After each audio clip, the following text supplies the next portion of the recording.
And there we go.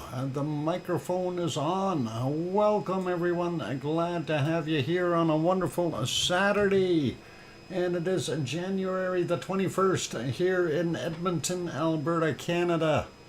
Home of the Great White North, where it's actually, believe it or not, no, you're not going to believe how warm it is here. It's warm. And it's really quite warm. We're gonna do that right away. It will bring the temperature up. Actually, if somebody wants to do it, bring up my temperature, would be really nice. Thank you, Yvonne.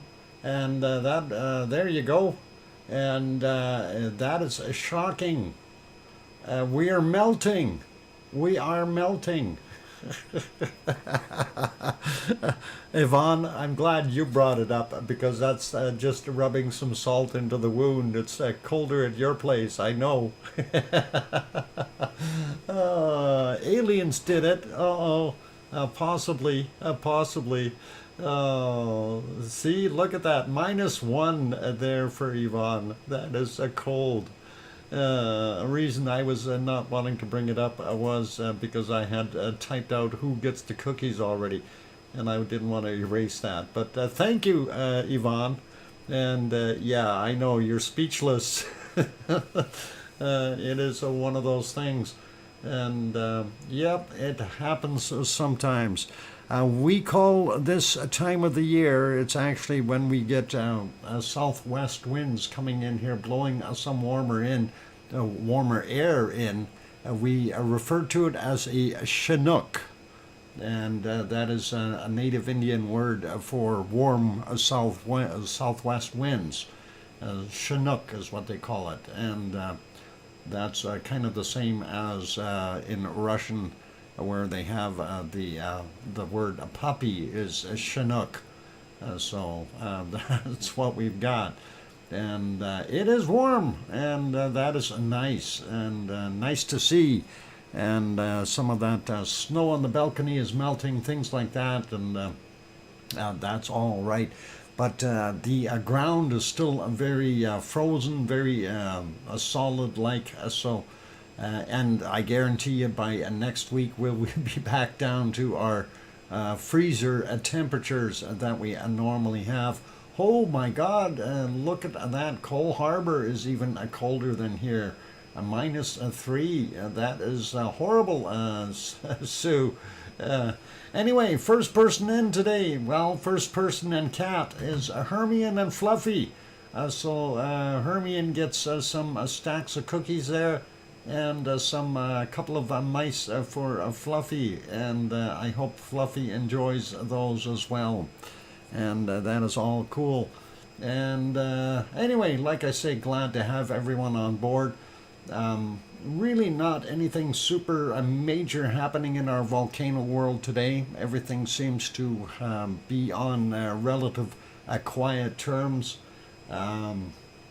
Of course, our volcano that we have in Hawaii that's active, what we're looking at is from earlier, well, that's actually still from yesterday, from 11:07 p.m. or 23:07, and that is about the only one that's cooking right now. And we did want to mention that the cloud and wind, the wind from is blowing that smoke from the other vents over, and it's making the live stream very non-viewable. And of course, you know, during the daytime, it's always the land is hotter and blows the air out onto the ocean, and at night the ocean is warmer and blows the air inland. So that seems to happen in Hawaii as well. And of course, that's why we're able to see that. Hey, Grandma B just showed up as well. Good to have you on board. Anyway, that is kind of what we're seeing. And like I say, really not anything super outrageous or new or anything like that. So hopefully we'll be able to have a fairly nice show, but not too long of one. and that'll make things a little bit easier on me today. So all good. But yeah, it's nice though that we could get through things. Anyway, we'll say hello to everyone. Pardon me.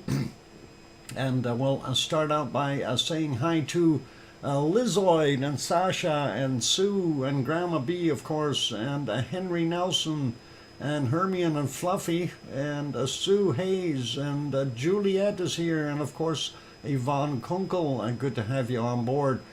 John also here. Welcome, John. And scrolling up now, looking for more others. Adele51 is in the house. Henry Nelson also here. Colin Deadman, King Colin Deadman.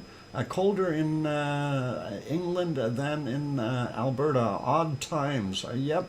And that is a pretty cool and pretty awesome. Or warm and awesome in my case. Ha! And let's see, who else we've got in here? We got Lizoid, Alba Girl, we got, and scrolling up, Kevin Haynes on board. Good to have you here. And we got Juliet already, and Adele51 we got. Okay, welcome. And still scrolling up here, looking for more other names. I know there was some other people in here that Sebastian is back. Welcome, Sebastian. Good to have you on board. And Brian Perfectibility 999 here. Layla is also back. Welcome, Layla. And still scrolling up, looking for more wonderful people. And you're all wonderful, so it's always nice to have you all here. Amelia did have to go, but 6 Cents Amelia was here, and thanks for stopping in, Amelia. And let's see, Sarah Miles was also here and took off. Let's see, who else we've got? Still scrolling, looking, and seeing who we've got in here. And let's see. Well, we're looking for other names. Tom Dice and Pepper, and a welcome. And who else we got?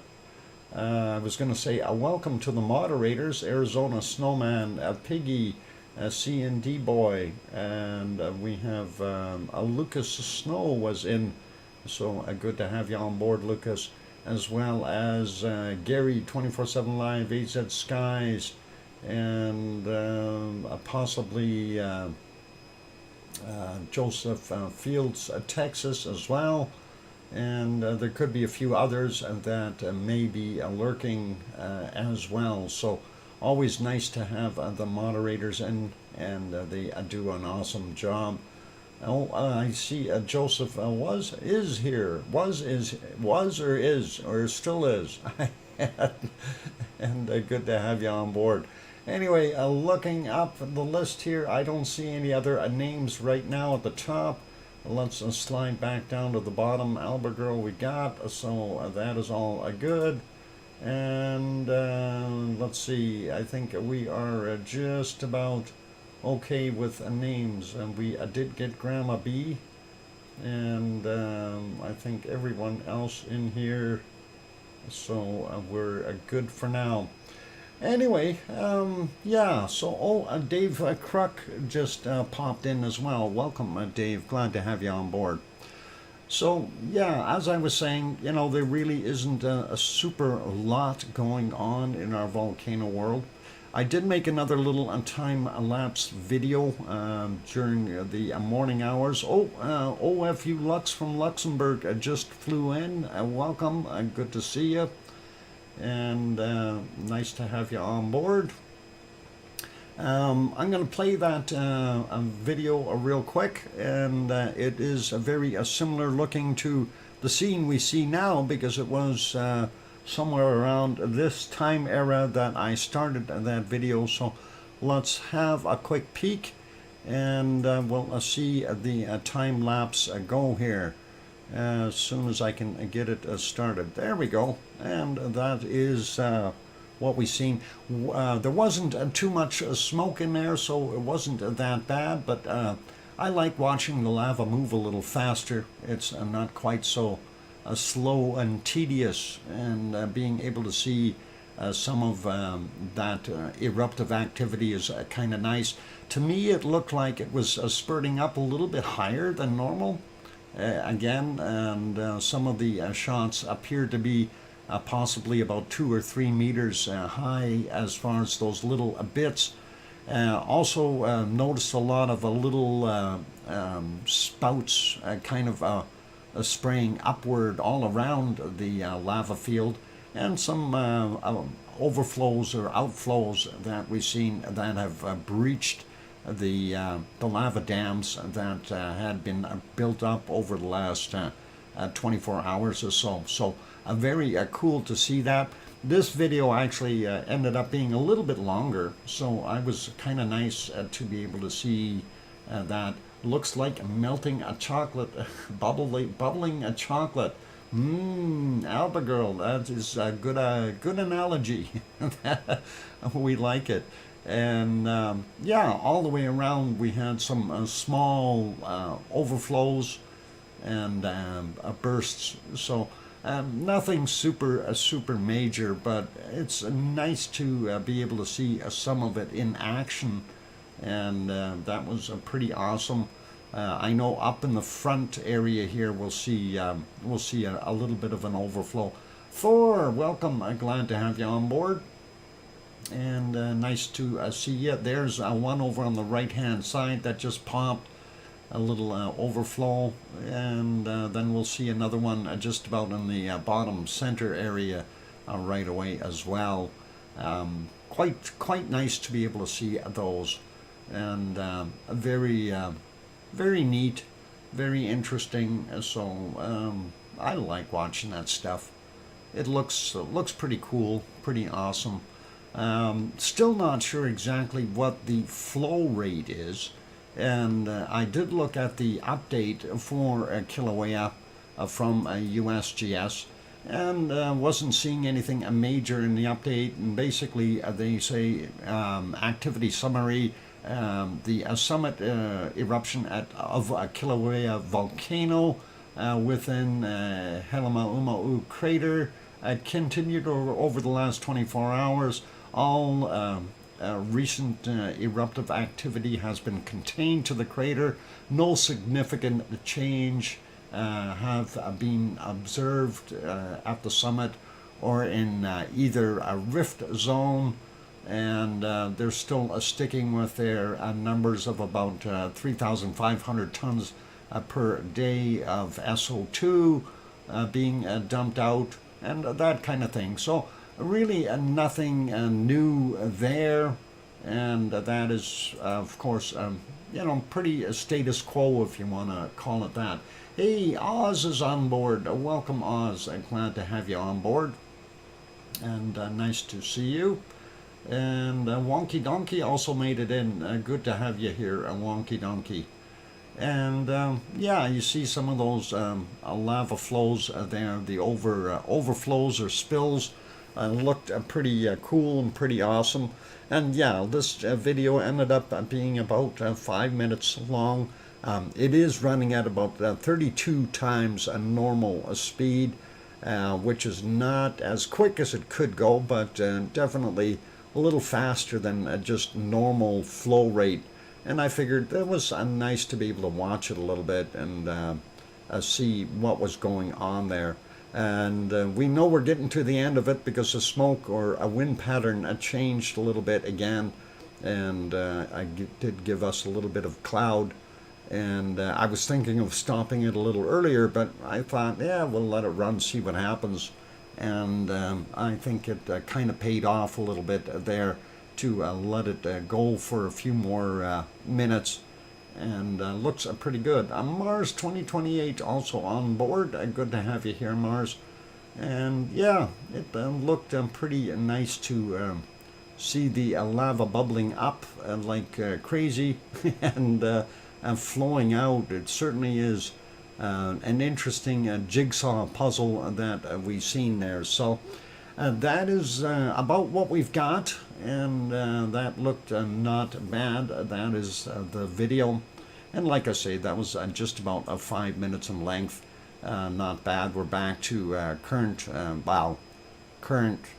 back time that we set it back to. And if we set it to current time, of course, it's likely going to be a very, very smoky. We'll do that, put it back forward. And yeah, this is actually, it's 11:12 there right now. And that is what we've got. Came home at 3 p.m., slept a few hours, and watched the Denmark beat USA in handball. Haha, that is awesome, Thor. And I'm sure that would have been a pleasure to see and enjoy. So pretty cool. Anyway, that cloud is moving out of the way. I kind of want to see the current conditions, but every time I look, the clouds are in the way. Our big gator rock is still there. It looks like it's flowing a little bit more. Sounds like I just got a message, so I'll have to take a look at that during the break. But all cool. And let's see what else we've got going on. Unless this clears here, we'll see if that cloud of smoke goes away. Fog. It's a fog.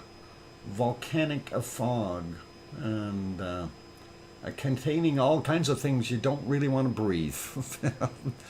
And that is pretty cool.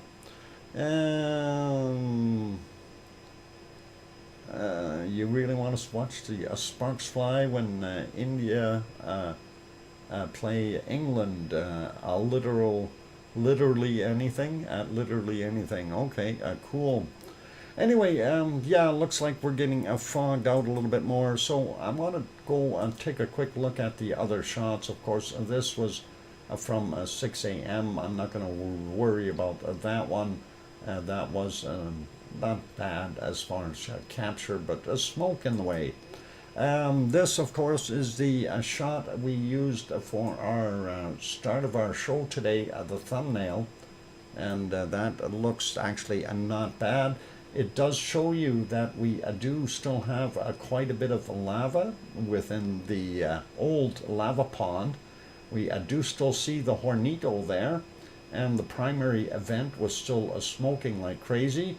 This other patch that we don't see on the live cam is still there, and it is definitely brewing, and it looks like it's got a little tiny event bubbling up in it as well. And then, of course, you see the lava pond that it has created, the new one, little lava lake, if you want to call it that. And apparently it's about 25 acres in size. So it's really not that little, but that is pretty good. This is the updated shot of current time that they're showing. And there you can see all that smoke or fog that gets in our camera view. And that is the unfortunate part. Let's take a look at the thermal. And this is the thermal from at 6:20 this morning. The area of interest that I keep checking on is down on the bottom here. I don't see anything new there. Oh, I wanted to check something else on that last photo. That was on this one. We don't see any more material dropping in. Of course, this was a little landslide here that we seen that broke off about a week ago or so, and slid down into the crater, and that was kind of a neat happening. But you know, Mother Nature taking care of itself, slowly moving the material around, and I guess recycling it sort of.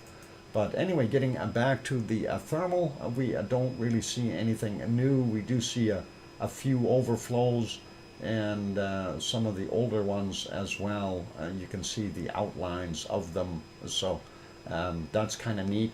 But it is still building up higher and higher in here, so those lava berms that it basically builds itself.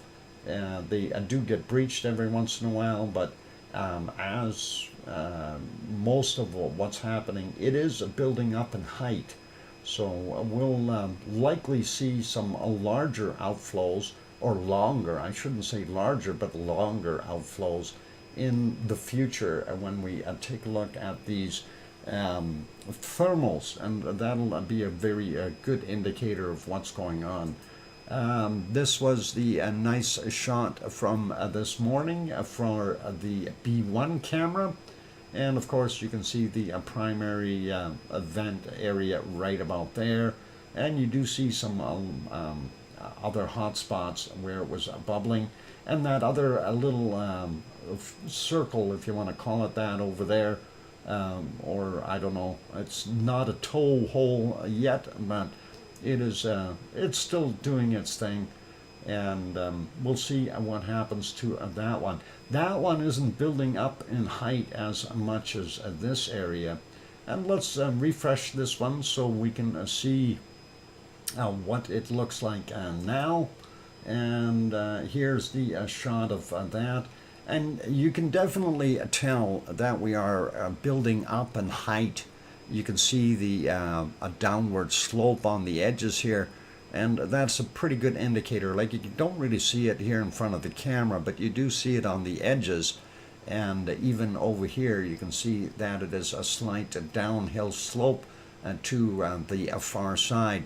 So as I was saying, if we've got any breaks or breaches in here, if it's enough lava in there, we'll see the flows get longer as they flow downward. Full Circle, Florida, welcome. I'm glad to have you on board. And that is pretty cool stuff. And Ken Wilson also popped in, and nice to see you. And good to have you guys on board. And yeah, and here's that other rock. It moved quite a ways. It floated away. I was wondering where it went. It's really not in our live camera view anymore. So that is concentrated over on the other side. So this has moved away a little bit. And I wonder if we can see that in the thermal. Let's see. No, really hard to tell. Oh, well, maybe you can see it right in there. I don't know if that's it. But our a regular shot cuts off in a very small area there. I wish they'd zoom that camera back just a tad. It would be really nice. But that's kind of the story there in Hawaii. And we'll see what happens in the future, of course. And so, you know, keeping an eye on things. Is that where the road was, the collapse? I don't know if you're thinking the road might have been up here. I really don't know if that is where the road actually went through. Let's take a look here. Like, this won't be a current picture, but I'm going to just kind of take a look here on the USGS map. We'll zoom in on Hawaii, on that particular area, and see if we can tell if that is where the road was. Yeah, right in this piece here. That's, I think, what collapsed. So very close to that. Oh, hang on, that didn't change for us. Hang on, there we go. And yeah, there's that road that you're talking about. And that is where it collapsed originally. But I think it may have fallen down some more. I think it really may have dropped a little bit more into the abyss. So definitely, because it's actually piled in into here quite a bit. So I don't know if this piece maybe broke off and slid down. And that might be what we're looking at. And that's kind of a good point that you brought that up. So if that piece did break out, that would make sense why we have the pile so built up in there. And let's get back to the other shot so we can kind of see what we're looking at. And there you can see that. and actually we would be able to see it in this. Oh, hang on, I'm in the wrong place. Let me get back to. Oh, not there. Where is my Kilauea? There, into this shot here. So actually, it still looks like we still have some of that cracked material up there. But like I say, this piece here definitely is kind of newish, and that is recent. So that might have dropped down a little bit more and created that. So very interesting to see that. But hopefully, well, you can bet that the other piece there, because it's all cracked and stuff, we're going to see more rubble in this corner eventually. And this does look like it was fairly fresh from what we see here. So it may have dropped down a bit more. I really don't know exactly when that happened, and maybe we'll try to figure that out one of these days. But pretty awesome stuff. Anyway, let's see what we are looking at live right now. Unfortunately, the live shot is full of clouds, so let's leave that be, and we'll head over to our wonderful Iceland, I think, is our next place of interest. And we'll see. Weather is not too great in Iceland right now. I do believe it is snowing there, and hopefully they aren't minding that snow coming down. So let's get on to it. And there it is. And it is snowing. They are getting some snow, and I don't know what the temperature there is. Somebody want to bring up the Icelandic Reykjavik's temp, the exclamation WR would be good, and we can see what the temperature is. But yep, definitely. Thanks, Yvonne and Sue. One of them will show. And okay, Kevin did it too. All right, Mars. Everybody's bringing it up. There, we're bombarded, flooded with weather. It says rain and snow, with a temperature of about 2 degrees Celsius. And yeah, that's what they've got going on there today. Those look like big fluffy flakes too. So some very nice stuff, and definitely interesting. If we go back though about 10 hours into the day, or 9 hours or something like that, we can see what the climate was like then. Didn't look like snow back then, but we do see most of the roofs were clear of that fresher snow that we had, but still, and you see some melt spots that we are now seeing some grass poking through again. Pretty awesome to see that. So that'll get covered up with that new fresh snow that's coming, and we'll put that one back on live. And we will have a look at this one. Unfortunately, the shot is very small. They haven't fixed it up yet. I think they were trying to work on it and make things happen, but just hasn't happened as of yet. So we'll see. But you can see the grass in here, and that is very evident with that warm temperature they had yesterday. And that is pretty cool. If you want, cookie is in a singular form would work better there, John. Anyway, that's kind of what we were seeing there. We'll put that back to live, and we'll get this next one. Of course, this is out at Katla. Can't see too much, but let's back that up about 9 or 10 hours, and we'll see what it looked like there. And yeah, look at all these birds flying around in the snow, or a fog. That is kind of weird. What the heck is going on with that? And we've got a whole flock of birds in there. That is really, really weird. Hard to see, but they are flying around like crazy. But again, look at the snow has melted, and in a lot of those places, the rain definitely washed away a lot of that snow. So pretty cool. And let's. There was a couple of spots here I did want to show you. This would be somewhere around. Let's see if we can find it. Maybe around here somewhere. No, a little bit later. And yeah, right around here. And I thought that this was kind of a neat shot. The sun was hitting in the right direction. We did get some clouds in the background there, but if you watch in this area over here, you'll see the rainbow appear. And I'm not sure what.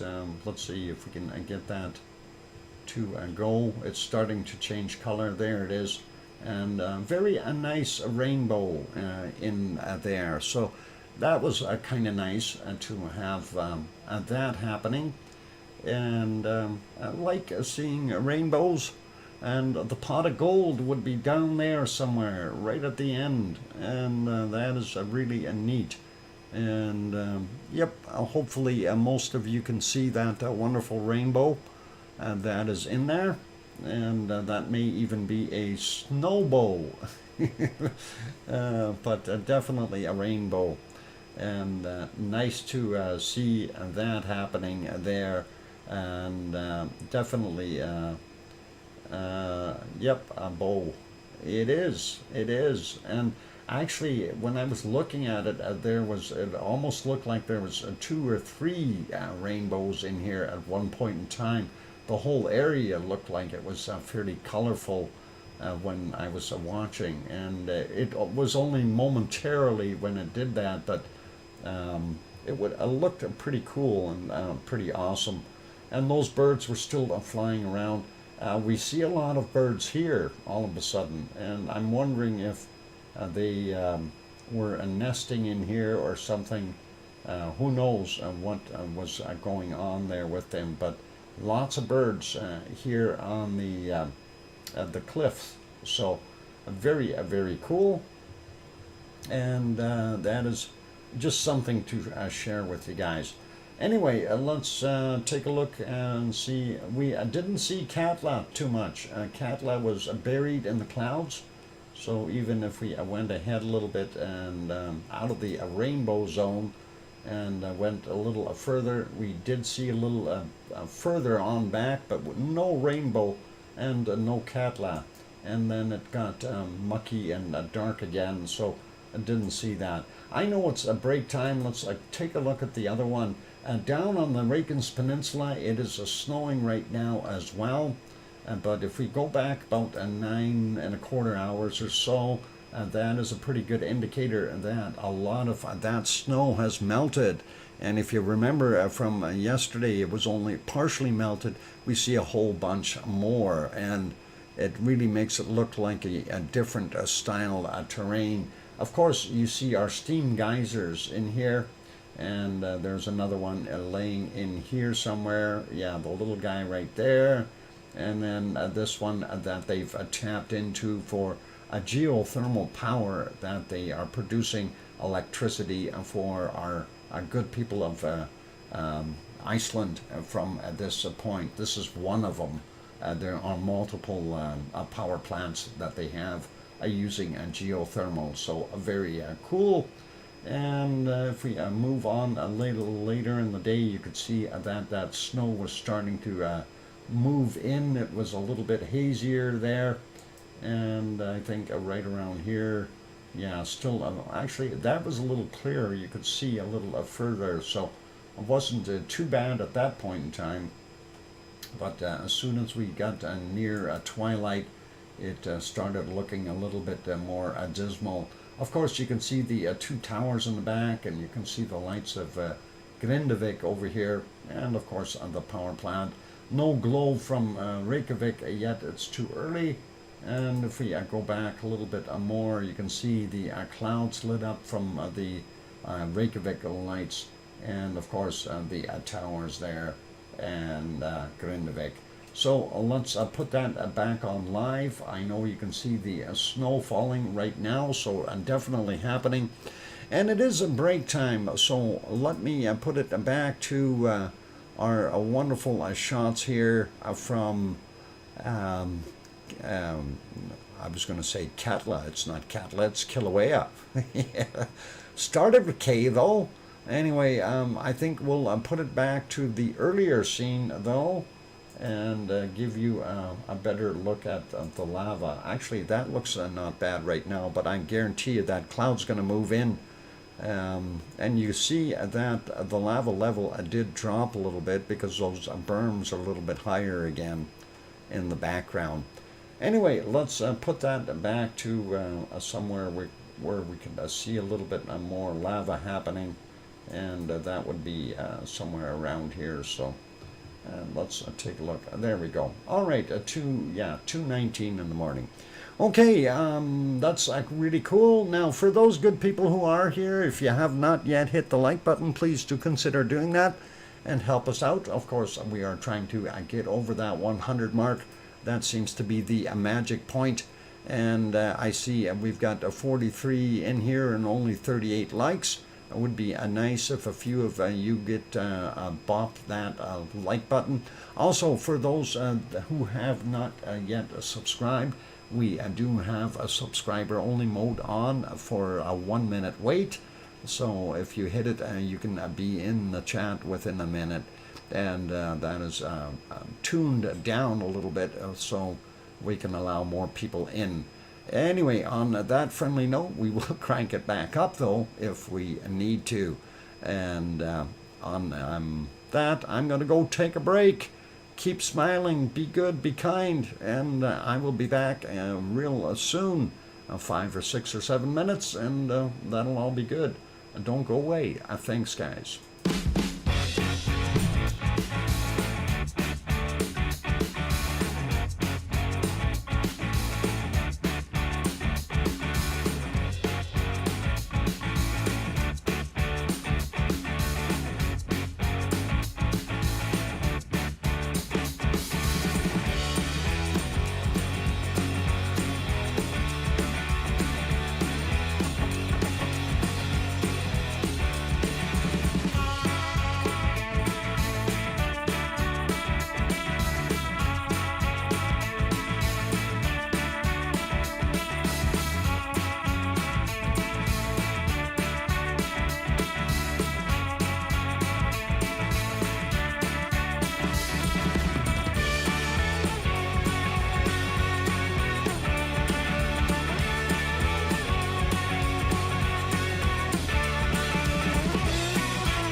go. I'm back. I'm your host, DrFox2000, here in Edmonton, Alberta, Canada, and you're watching a VolcanoX live stream. And I have a question. Kevin Haynes, are you using real Greeks in that Greek salad?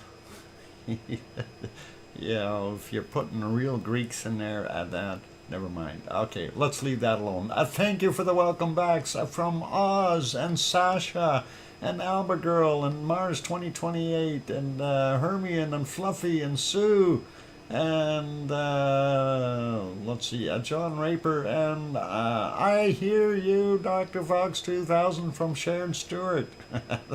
And that is all awesome. And thank you very kindly. And yeah, so that is pretty good. Let's get to what we want to take a look at next, and that's our harmonic tremor chart for Iceland.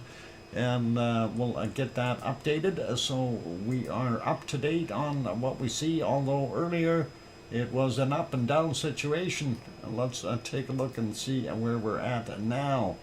And yep, still continuing with the up and down. And there it is. You can see it going up and down and up and down. So I'm not sure what all is entailed there. And I'm hoping that perhaps they've got the Grindvik sensor working again. This one, of course, is for Fræðarfjall, our wonderful Ragnar area. And we'll see if Grindvik is working. And if not, well, we're going to take a look at the other ones as well. Oh, hang on. Did we pass it? No, not yet. Grimsey. No, Grindvik is still not working. Still broken. Going up and now down. Yeah, working cool. Yeah, this one is not working though. Grindvik is kaput. Did we look at Grimsey? We wanted to peek at Grimsey. Grimsey is up and down and up and down and up and down, and they are like a pogo stick, and mostly down. They must hit the ground over here or something. Anyway, let's take a look a little further down here and see if we find our wonderful one in Krýsuvík. And Krýsuvík should be coming up here. Let's see, where is it? There is Krýsuvík.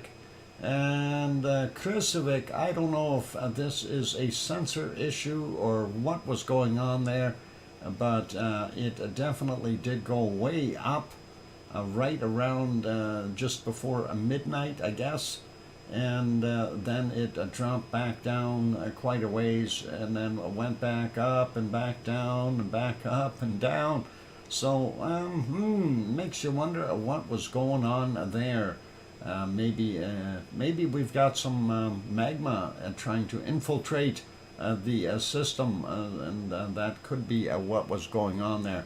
Anyway, let's slide this back up. We'll take a quick peek at the earthquakes in those areas. I know we didn't have a heck of a lot of earthquakes there, so we'll see what we've got. Just want to get this one back on Fræðarfjall so I can find it later. And one more. There we go. That is it there. So nice to see it moving though, and that is usually a good indicator. Dr. Fox, I wonder what would happen if a asteroid hit Yellowstone. Depends on the size. Would she blow? It really depends on the size. A full circle, Florida. It is interesting, as Mars said there, but it's really too hard of a question to say. Too many variables in that.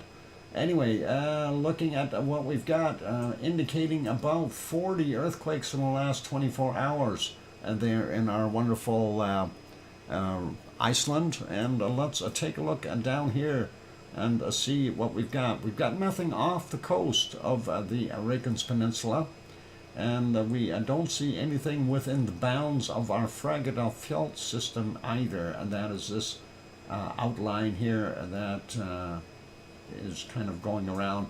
Just so you know the lay of the land, this is the international airport, of course. Keflavik Airport, Keflavik, Reykjanesbær, Yargvik, and so on. And we slide over here a little bit towards, there's Grindavik, there's the radio towers that we've seen the lights of flashing. And of course, just to the north of that, there is the Blue Lagoon area, and beside that is where the power plant is located. So that is what we've got there. And then, of course, we go over and we see a Fragedal Fjeld area. This is where Ragnar is. That's the Siggy Fisher, and that's kind of what we're seeing there. We did see this one, 1.27, 5.5 kilometers down, 7:26 a.m. And then this one very close to Kristavik, 9:22.64, 5.9 kilometers down. And then we've got a 0.54, 4.2 kilometers down, 11:44. And a 0.55, 5.2 kilometers down, and that was from 1540, and nothing indicating what would have really caused that massive weird lines there in the Kristavik area. It could have been some plate movement or something, but not seeing a heck of a lot of it. Then we see this one here from 30 minutes after midnight, 2.25 in magnitude, 6 kilometers down. Then we've got from 1:20 a.m., 0.56, 10.9 kilometers down. Then from 41 minutes after midnight, 0.83 in magnitude, and 10.9 kilometers down as well for that guy. Zooming back out, we don't see anything else on the Reykjanes Peninsula. Going over to Katla, we do see some more recent activity.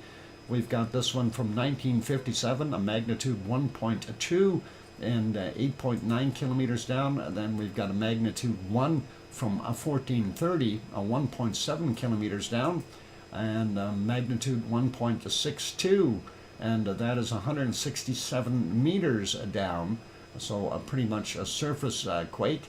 And 15:29 is the time on that. Next one over 0.8, and that is 1.8 kilometers down, 16:53 for him, and a small 0.2 of 5.3 kilometers down from 1957. And then we slide over. Oh, and we did miss this one over here. 1.84, 11.2 kilometers down from 22:52. So. That is all right. That's from yesterday, though, of course. And looking here, we've got a couple down on the bottom.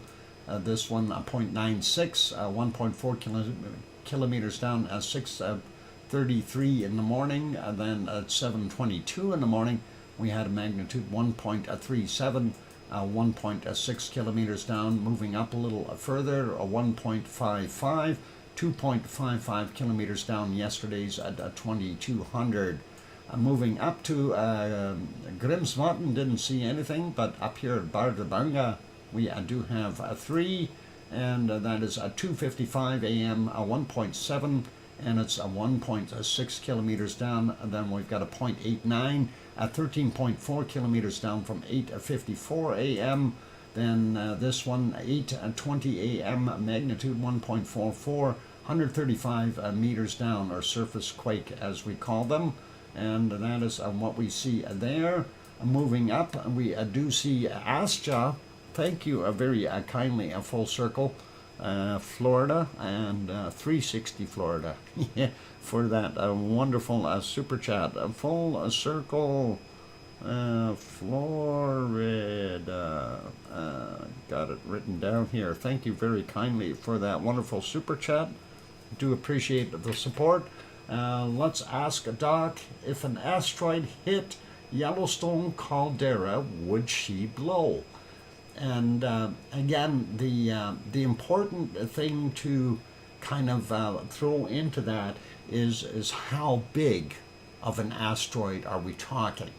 Okay, if we had something that came down that was, say, 10 meters in size, I don't think it would. if we had something that was, say, well, actually 10 meters is about 30 feet, that may actually erupt it. That may. I think it would break through the crust layers and break through into the magma chamber. Now, how much pressure do we have underneath there right now? And I don't know if it would cause a super volcano eruption. It may cause a standard eruption. How big was the dinosaur killer? They figure that one was something like 6 or 10 kilometers in size. So that was huge, Henry, in comparison to, say a 10-meter one. And it really depends on all the factors. You got to calculate in the trajectory, the speed, the material that your meteorite is made out of. If it is a very solid iron meteorite, you would end up definitely impacting something really bad. It's all kinds of different things that you got to wonder about there.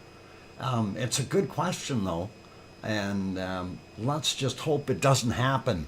Okay, I don't want to sit here and figure it out, because if we get something that is 50 meters in size or 150 feet wide, what happens when we see a hit?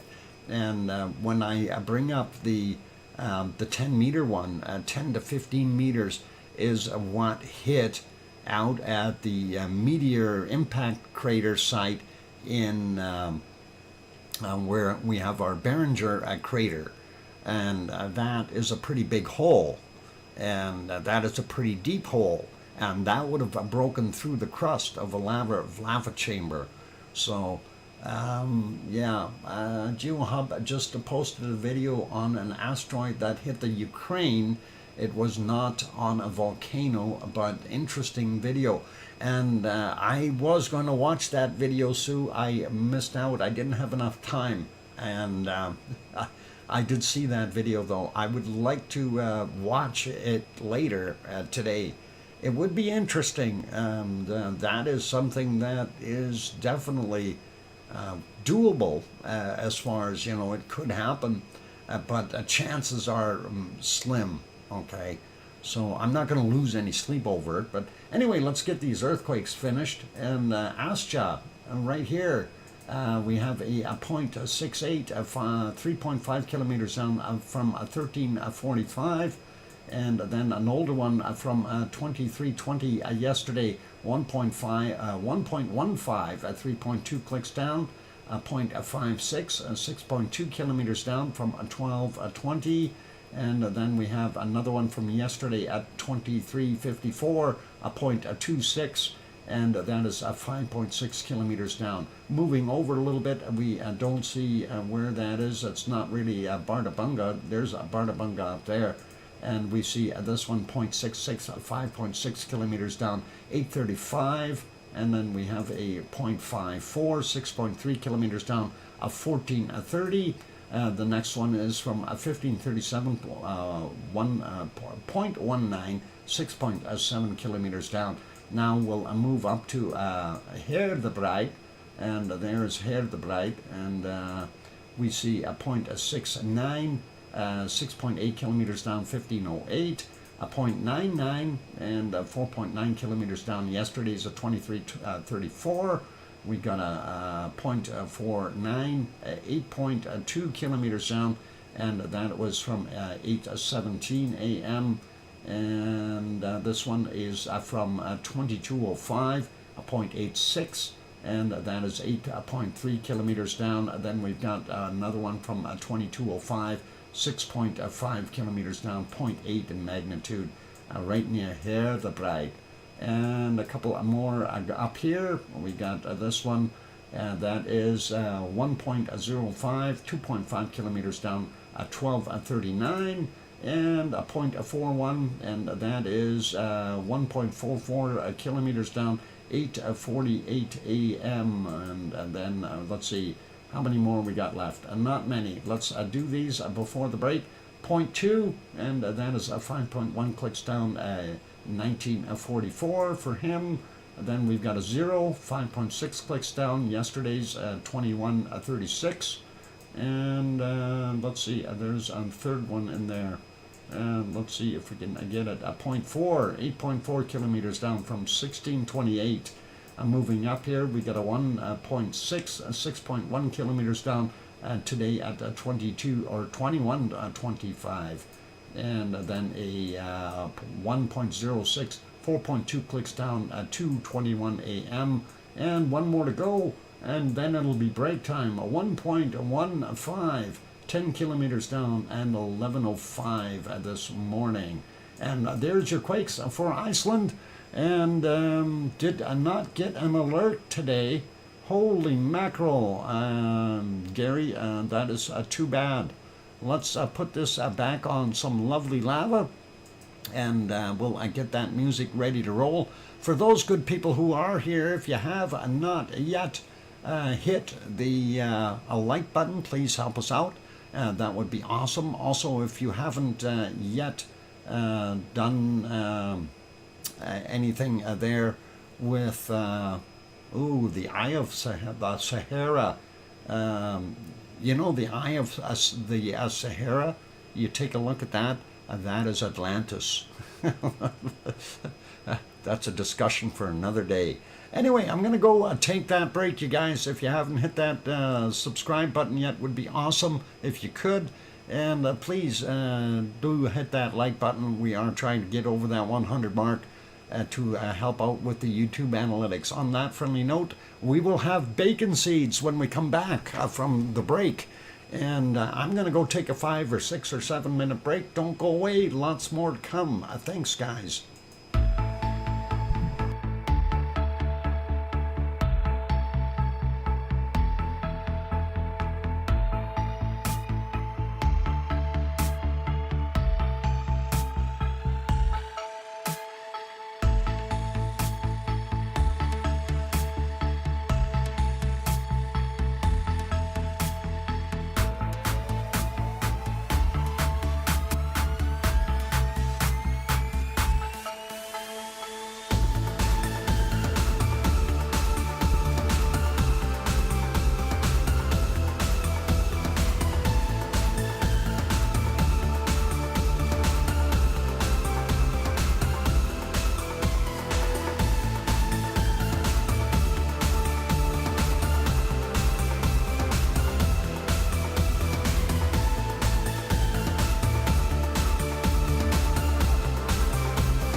And there we go. And that wonderful mic is back on.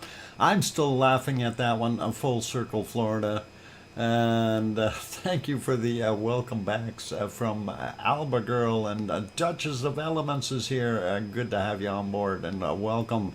And Sue Hayes and let's see, Kevin is eating his Greeks.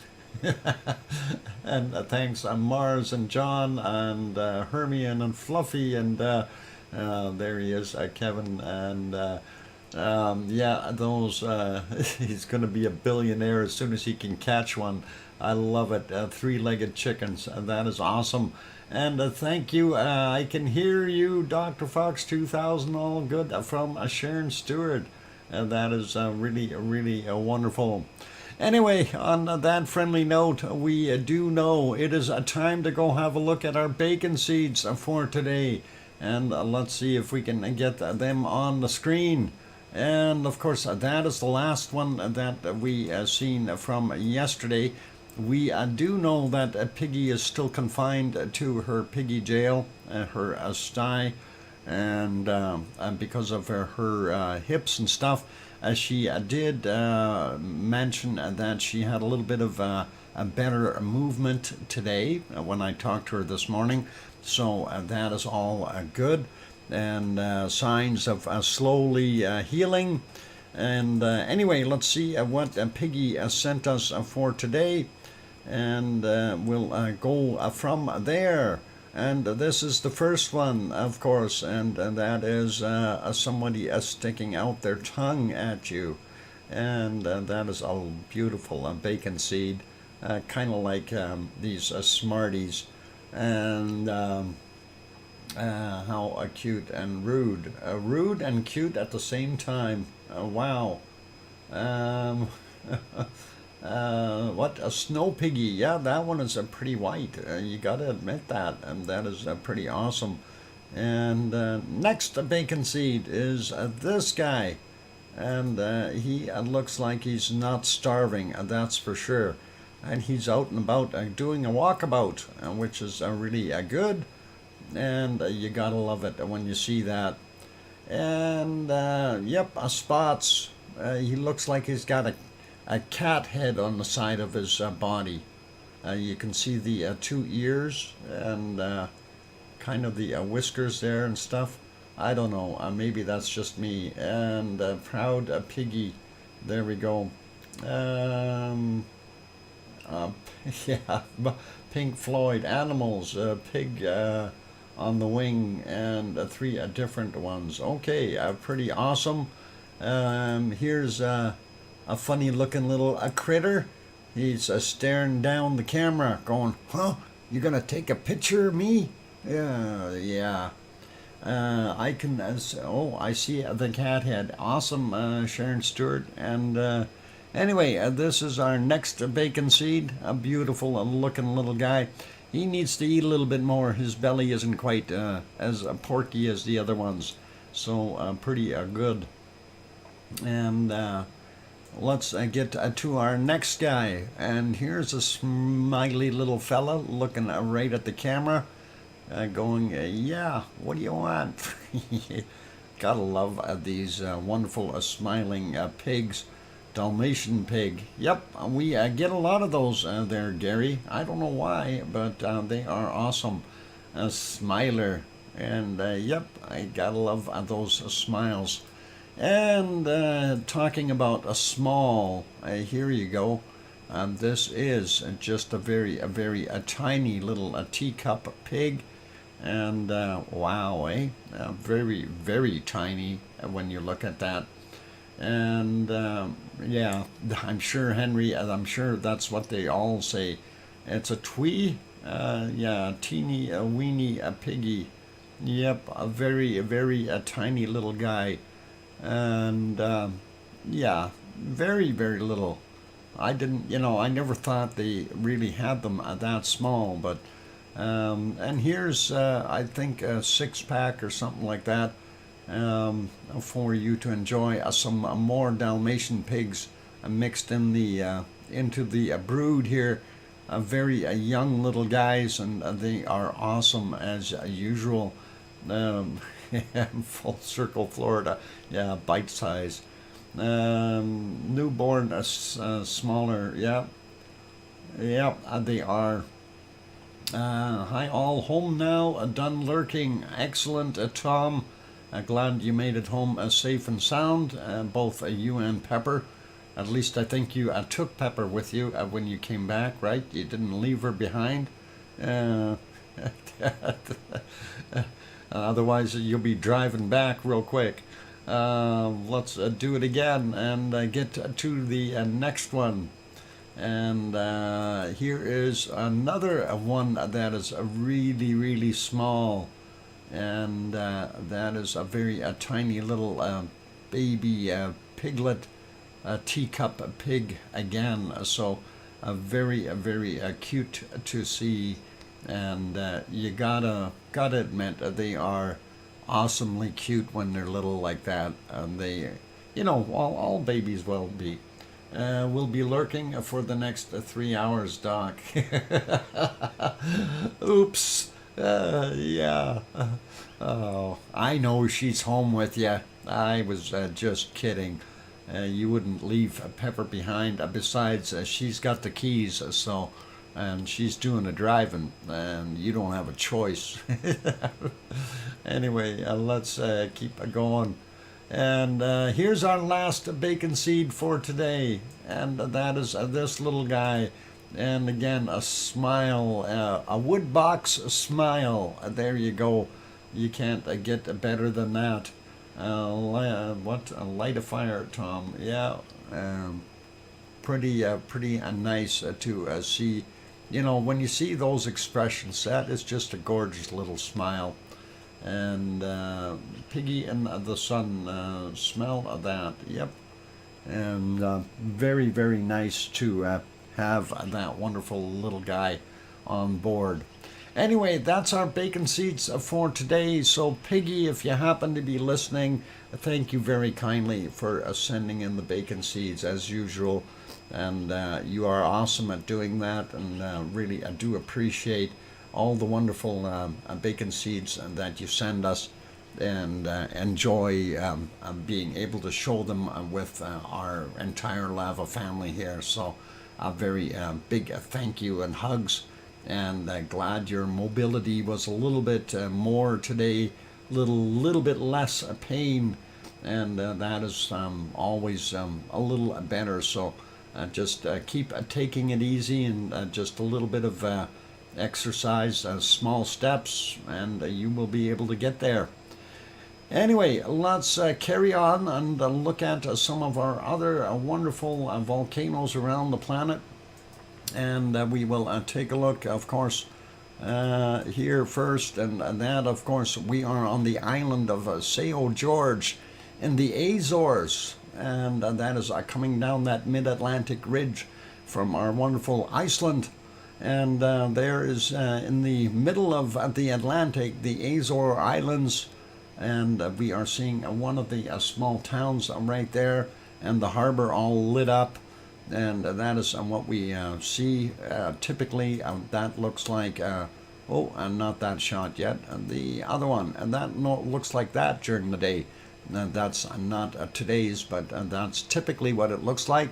And you can see the distance across in between the two islands. It's about 18 kilometers. And the island that you see in the distance there, that is Pico Island. Unfortunately, you are not able to see Fayal Island in that shot very well because of the haze, but it would be up on the top right-hand side there, and that would be where it is. The other shot, of course, is the cove that we always look at, and what we look for there in the cove is to see how many waves are splashing in. Gives us a pretty good idea of how rough the ocean is, and I don't think it was overly rough today. There is that cove, and we are a little early, so our camera didn't turn into a pumpkin yet. And there we can see that we don't have very much white water popping in at all in that cove. and that is telling us things are calm. So that is all right. And we'll take a look and see if we can spot any earthquakes.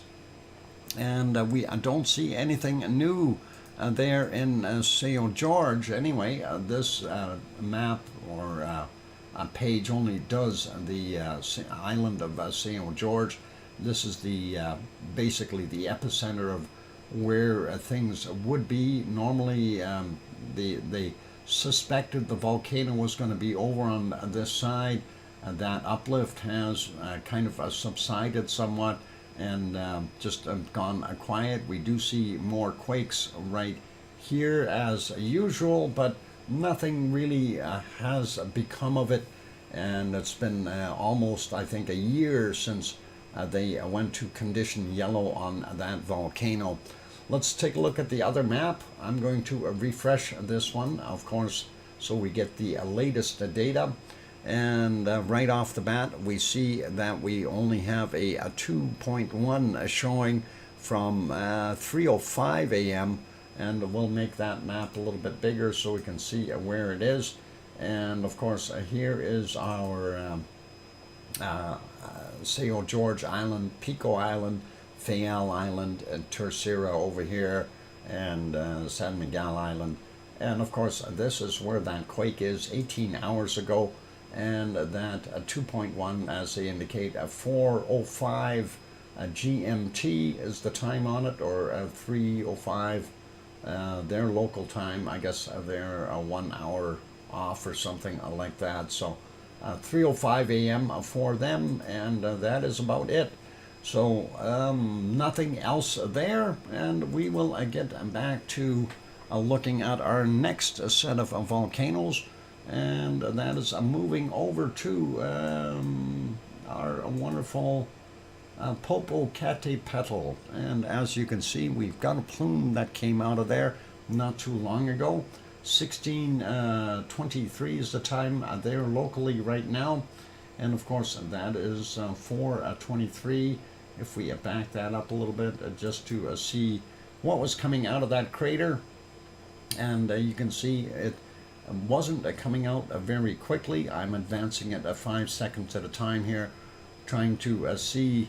It was relatively calm and just little puffs and not a heck of a lot. If we go back in time, we did have some pretty nice weather there. We do see a few little puffs here and there, but nothing really too major. And there you can see that. And then we did have some cloud covering it up for a while. We did see a little bit of an eruption in between the clouds, but hard to see what is actually coming out of the volcano. That was just around 12 o'clock noon their time. Then this one was a little bit earlier, and this was a little bit bigger of a puff, but again, really nothing super major. Let's see if we can go ahead a little bit faster here. And that is at 10:43, and we see that. And as it comes out, a very dark looking material though, so you know it's going to have some ash and tephra, all kinds of other gases in there, water vapor, etc., etc.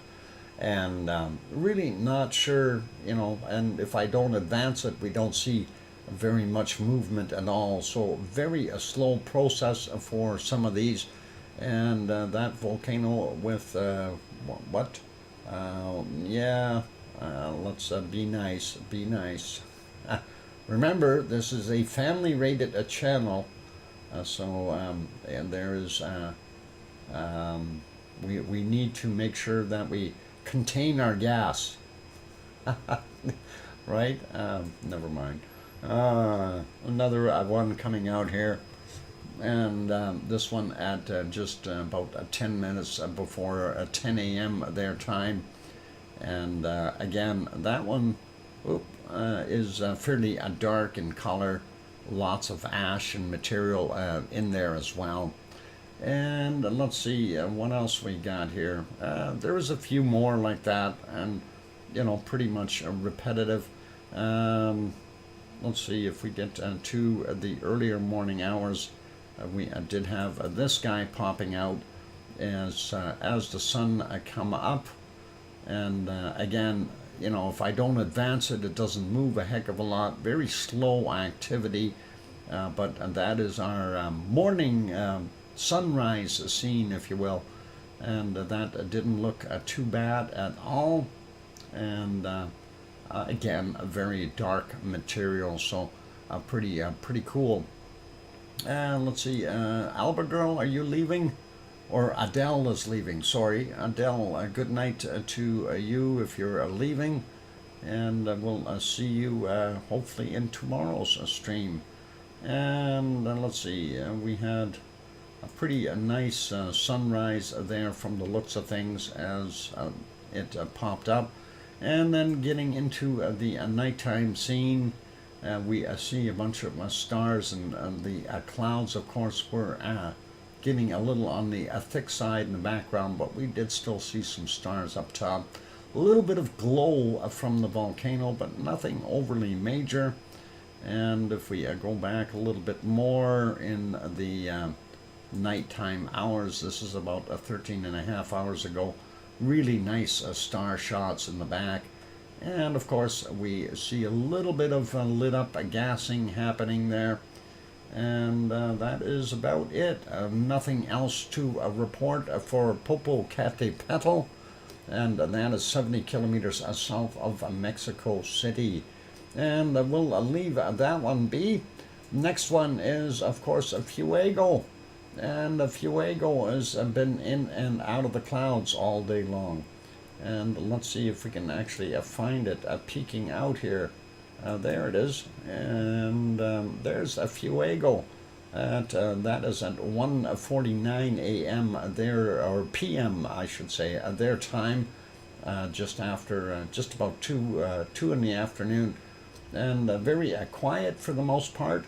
We did see some little eruptions, and again, it's kind of the same thing as what we were seeing over at Popocatépetl, although the ejecta out of this is still much faster and kind of pushing up a little bit quicker, and about the same texture and color that we're seeing. A very dark material being ejected, so pretty awesome. Full circle, I'm getting so much junk email. It's no wonder they are cutting down all the trees in Alaska. Oh boy, and I have 1 minute to finish this segment. Thank you, Tom. Appreciate that. And we'll take another look here.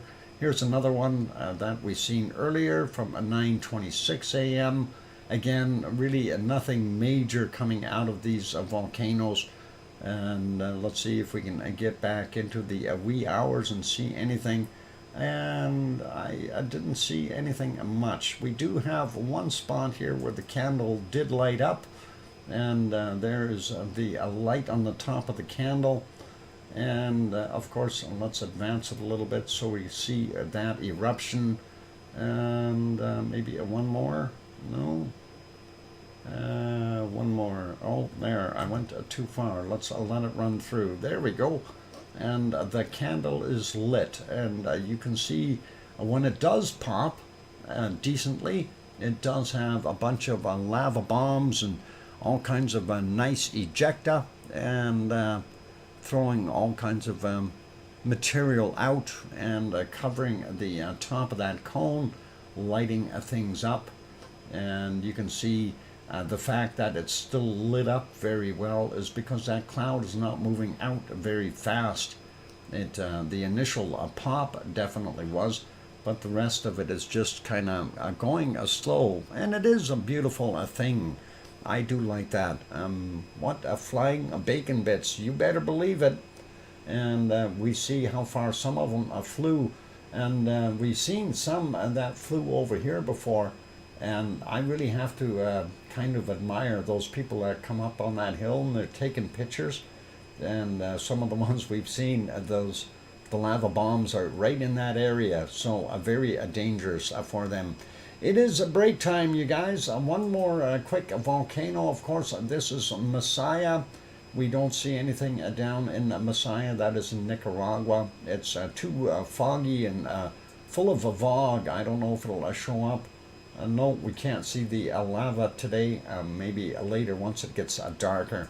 But let's leave that be. Going to put this back on live. And there is Popocatépetl. And let's put you back over to Hawaii for now while I'm on the break. And that'll be good. So don't go away. We got more show to come. And I'm going to throw some music back on. Keep smiling. And I will be back in about 5 or 6 or 7 minutes. For those good people who are here, if you have not yet hit that like button, please do consider hitting the like and help us out. And we, of course, are trying to get over that 100 mark. I know today is Saturday. We've got a little less attendance. So it's one of those things. So stick around. We got more to come. And I'm your host, DrFox2000, in a very warm Edmonton, Alberta, Canada today. And when I say warm, we're about 5 degrees Celsius right now, which is warm for this time of year. I'll be back soon. Don't go away, guys. Thanks.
And there we go. Microphone is back on. Welcome back, everyone. I'm glad to have you all on board.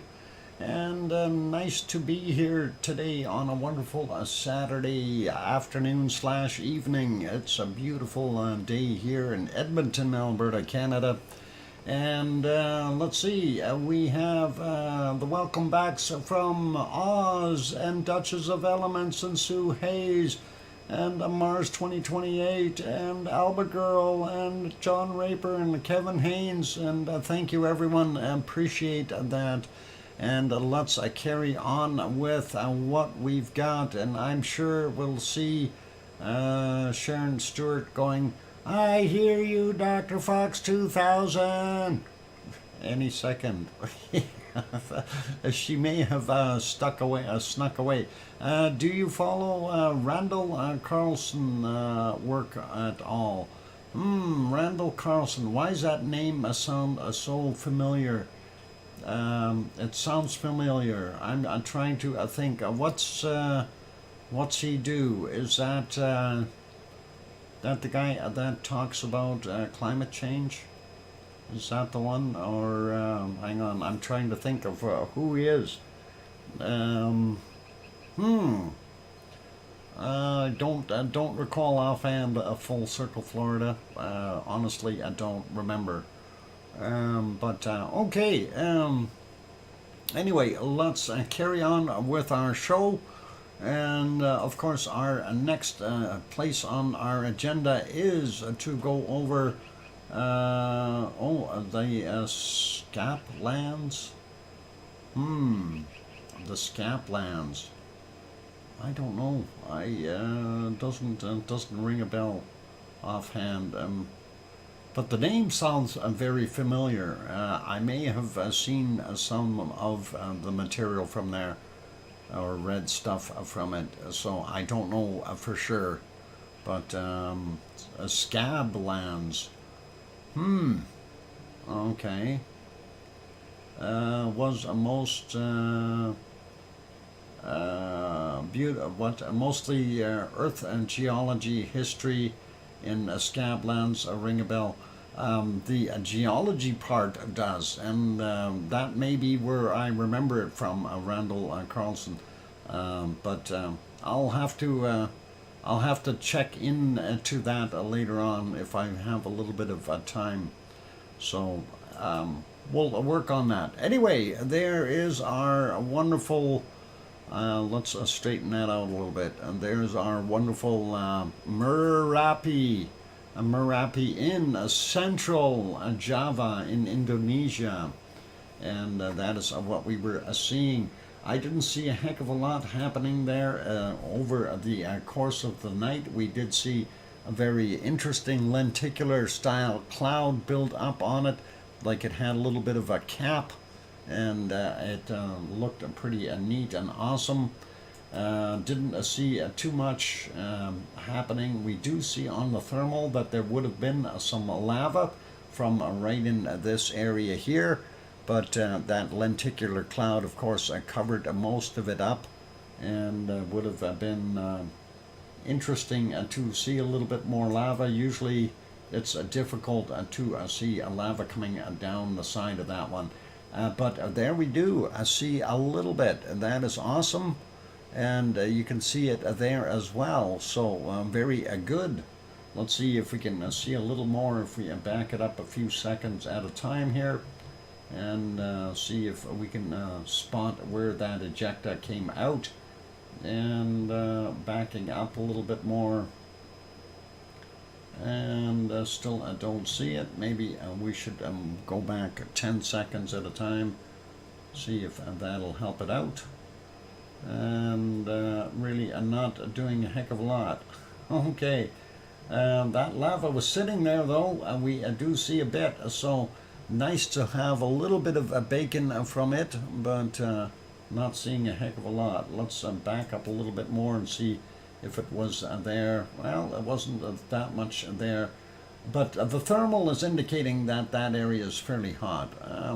The theory of impact around 11,600 years ago caused the end of a young Dryas period, a major extinction event. 11,600 years ago. Isn't that when we had our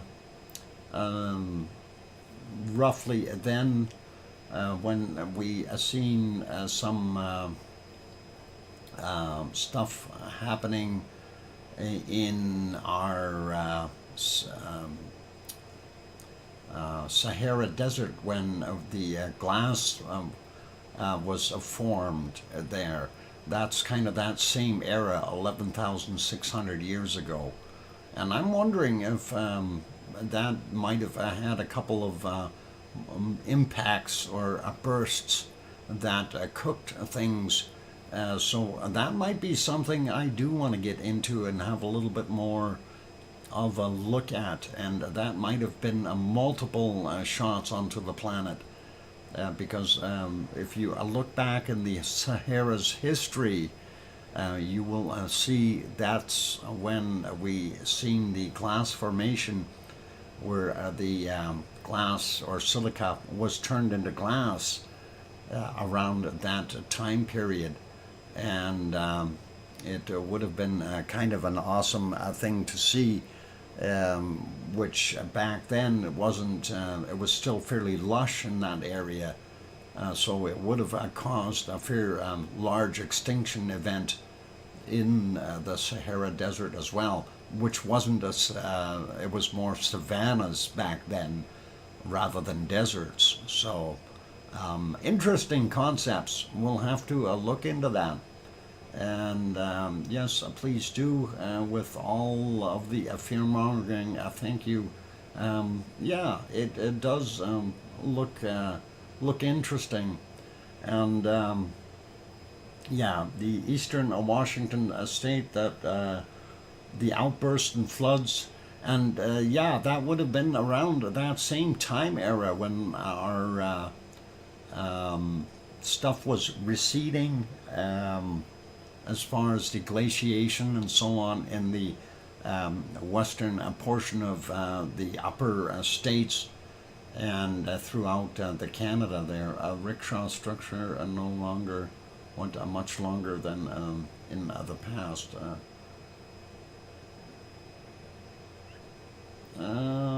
Okay, well, I'm going to have to take a look at that, Full Circle, Florida. There's all kinds of confusing things there that can lead to different discussions and so on. So we'll take a look into it, and I'll see what I can find out that's been going on. Anyway, going back in time on Merapi looking, and we do see a little bit more lighting up on the thermal there. Not sure what exactly was happening at that point in time, but as we go back progressively, we don't see any lava exposure, but we do see the thermal showing that there was more stuff, and then of course more cloud around it, so we're not going to see a heck of a lot. And I know in the past it was a fairly gloomy there as far as the weather was concerned, so we'll see what we can find. I'm going to put that one back on live. That is the present condition right now. And let's see what else we've got. So I'm moving over, and we are over at New Zealand now, Mount Ruapehu, and is still just a theory or hypothesis. Yeah, we'll see what happens there. Anyway, didn't see Ruapehu too well. It was very cloudy there for the most part. Some fairly high cloud, but as you can see, you can just barely see the snow line. If we back up a little bit more towards the morning hours, we see those clouds were down a little bit more, and some rain moving across that area. So not much visibility there this morning. And we'll leave Mount Ruapehu be, and we'll go over to the charts for Taupo, or what is Taupo, not Taupo, Taupo. There we go, Taupo. Anyway, that is updated. looking at a seismic activity, a minimal to say the least, and back hitting back down to the floor. We see one little spike in there, nothing really major. Yes, it's still a theory, okay, about gaining lots of support. Watch Netflix series Graham Hancock. Okay, we'll make a note of that guy. Thank you. We'll take a look. All right, let's see what it looks like there on a camera. And of course, they've got some kind of flea market going on in the foreground. And you can see what I was talking about, that cloudy weather way in the back there. And we certainly cannot see the mountains in the back. So Ruapehu are not too visible right now. The Taupo is caldera, of course, is the entire lake, and not seeing any activity, and we don't see any humans scurrying away, so it's got to be fairly safe right now. Let's leave that one be, and we'll move to our next one, and that will be our wonderful Semaru, and we'll see what Semaru is doing. I just want to go back here and fix these up so we don't lose too much power there for the computer. Anyway, that is what we've seen. When we look at the little chart on the side, not too much seismic activity, as you can tell, pretty dead. We did have a little rumble there, but nothing major. Let's zoom in on this guy a bit, and we'll take that back in time a bit and see if we had anything else happening. I did check earlier. I really didn't see any major lava flows or anything like that. And we can see a little tiny speck up at the top of the caldera at that point. And that is really not anything major to be concerned with. If we go back a few hours, this is about 3.5 hours ago, you've seen a little puff at the top, and I don't know if that actually had too much lava flowing down. I don't think it did. And at least when I checked earlier, I didn't see a heck of a lot. So there is a little bit more bacon sliding down the hill. Let's see if we can figure out when that happened. And I know the clouds were pretty nasty there as well earlier on. And yeah, very hard to see because of the clouds involved. And yep, looking at this, we don't see a darn thing. Going back a little bit further even, we do still see one little speck up there. And a little bit of a glow, but nothing that is going to make us think that there was any kind of a major eruption. And again, prior to that, more clouds sitting right on top of it. So unfortunately, not that much going on there. And putting it back to live, that's what we see. Popping over to, let's see if Madame Arutza has got a live. Yep, she is up and alive with her signal. Come on, I click on it. We are stuck with commercials. And let's pop past that. All right, we do see some steam rising from Taal volcano. But we can't see. It's very hard to see what's going on there. It is fairly early in the morning there, so it hasn't cleared up that much yet. If we go back a little bit further, you can see on this shot, we see steam coming over here as well as on this side. So a little bit of activity there, and let's see if we back up a little bit more. This is about 8 minutes ago. So she just started, or is that 8 hours? 8 minutes ago. Yeah, 8 minutes ago. She just started this stream, and there you can see the steam rising from over on both ends of the caldera. Thanks for the 5-minute warning, Tom. And if we go back a little bit more, we see a little bit more steam. That's 10 minutes ago.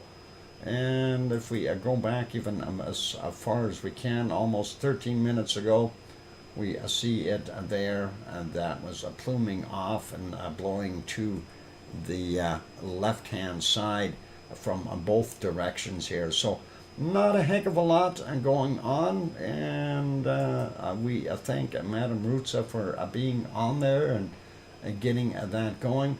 I know I checked earlier to see if the other one, Ta'al Meditation, was on, but did not see anything from them. So we definitely know this thing is still boiling there in some of those areas of the lake inside that caldera, and that is pretty neat. And of course, this is a lake inside that caldera, and the volcano is inside another caldera, which is also part of the whole system for Ta'al. And we can pop over to Japan really quickly, and we'll see what we've got over there. I just want to clear these off, and let's get over to Japan and make that bigger. And didn't see that much activity from Japan during the night. Of course, I was looking to see if we had another kind of an eruption of any type. Didn't see anything. Nice stars though. And going back a little bit further, again, really no visible ejecta or anything like that during the course of the night. And mind you, they're just starting into their night. This earlier plume here, I thought maybe there might have been something there, but didn't see anything when I scanned back through it, and likely not anything major coming out. Otherwise, we would see something, and I didn't see it happening. If we go put that one back on live, we want to see if the ice cream boat is there. It sure is, and you can go down and get your ice cream. The ice cream boat is docked right now. Remember, go down that road. You can see not much traffic there for Saturday. You can see down all the way to the lights, and you hang a left and go down to the docks, get your ice cream.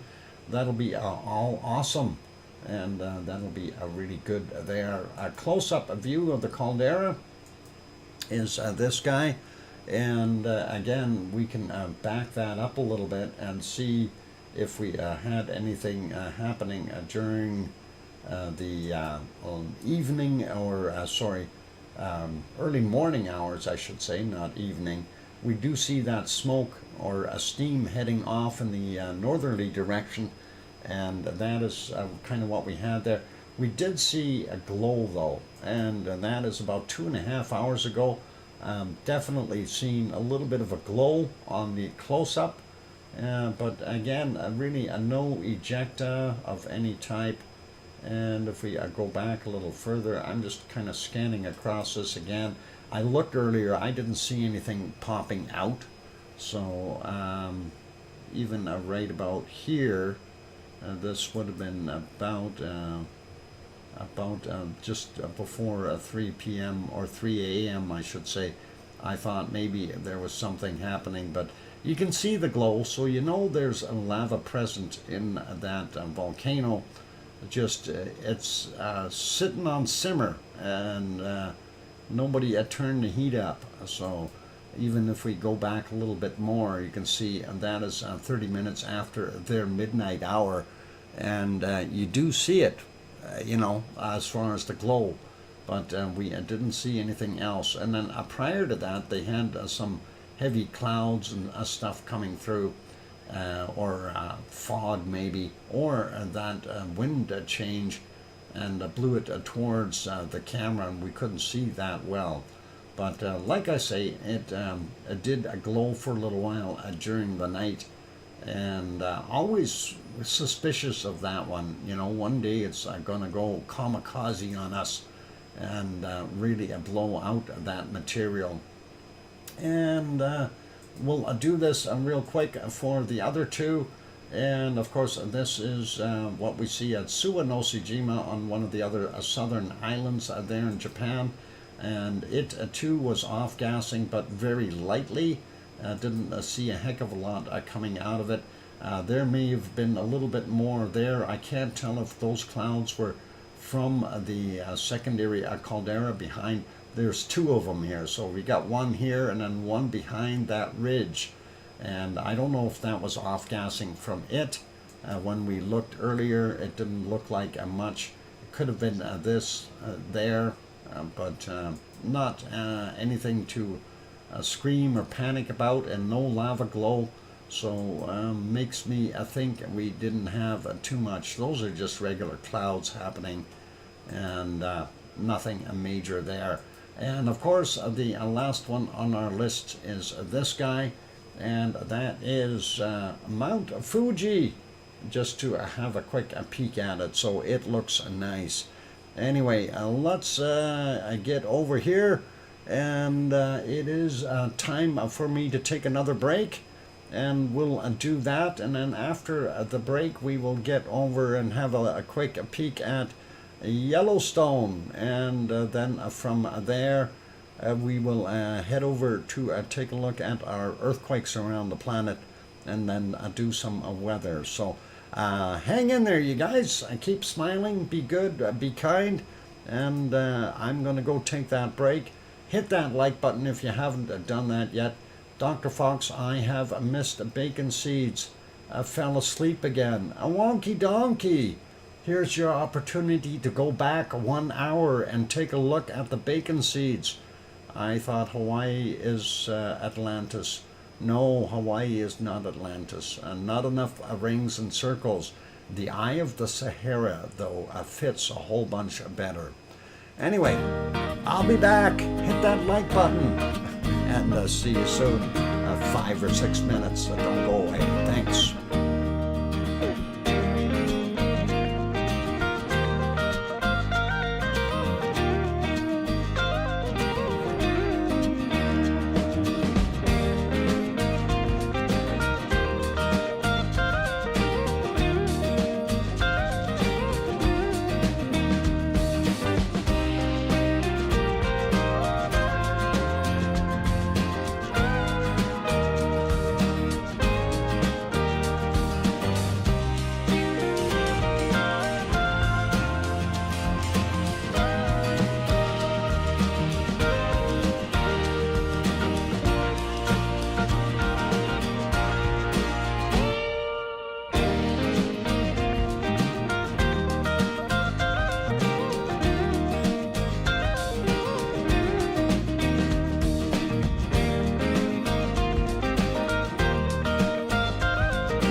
Hey, the only flight experience I have is in a Cessna 152 and a 172, okay? And I'm sticking to that story. I'm going to stick to it forever. Oh, thank you for the welcome backs, you guys, from Sue and Mars and Albagirl and JB and Kevin Haynes. Thanks, guys. Appreciate it. And it's interesting, some of the wild theories or wild hypotheses, as we like to say in science, is it really is interesting to speculate as to what could have happened and what may have happened in past history, and I really hate the term prehistory, because everything is in history. There's no such thing as a prehistory, because that means before history ever existed. So what did I miss? You missed the flying saucers that delivered the dinosaurs Mars 2028. Wacky imaginations some people have. Sue, that is true. Some people can have very elaborate thought patterns of all kinds of things.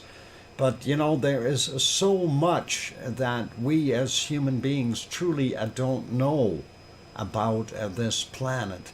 And, if you go back a bunch of years, I think the dinosaurs were so big because the Earth had more SO2. Yeah, it could have been. Yeah, all for your enjoyment, exactly, at Full Circle, Florida. Anyway, let's go over to Yellowstone National Park. We have light there. We can see stuff. And there it is.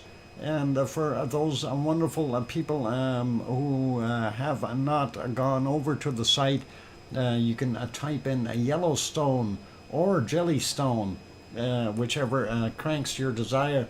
I want to point this out right here. This was one of those spots that really had that bad, what we figured was ash laying there, or dirt coming out of that vent when the other day when we had seen all that very dirty steam coming out. And this, of course, here was steaming up just as bad, with a very high steam, but very dark gray in color. So some things were happening, and I think this is a Sasquatch standing over there looking at us, holding his arms out, going, "Hey, I'm here, can you see me?" Watch him wave. If he's waving, look out for the Sasquatch. Anyway, speaking of imaginations, we'll let that run wild. While we're talking about the that's you, Dr. Fox. No, that's not me. I'm right here doing the show. I do want to bring up the picture. There's a lot of people here who are not familiar with the Eye of the Sahara. And I did pull up a picture of it. And let's see if we can bring it on a screen to give you a little bit of an idea what it actually looked like. Let's see, where did that picture go? I saved it, darn it. Or did it not save on me?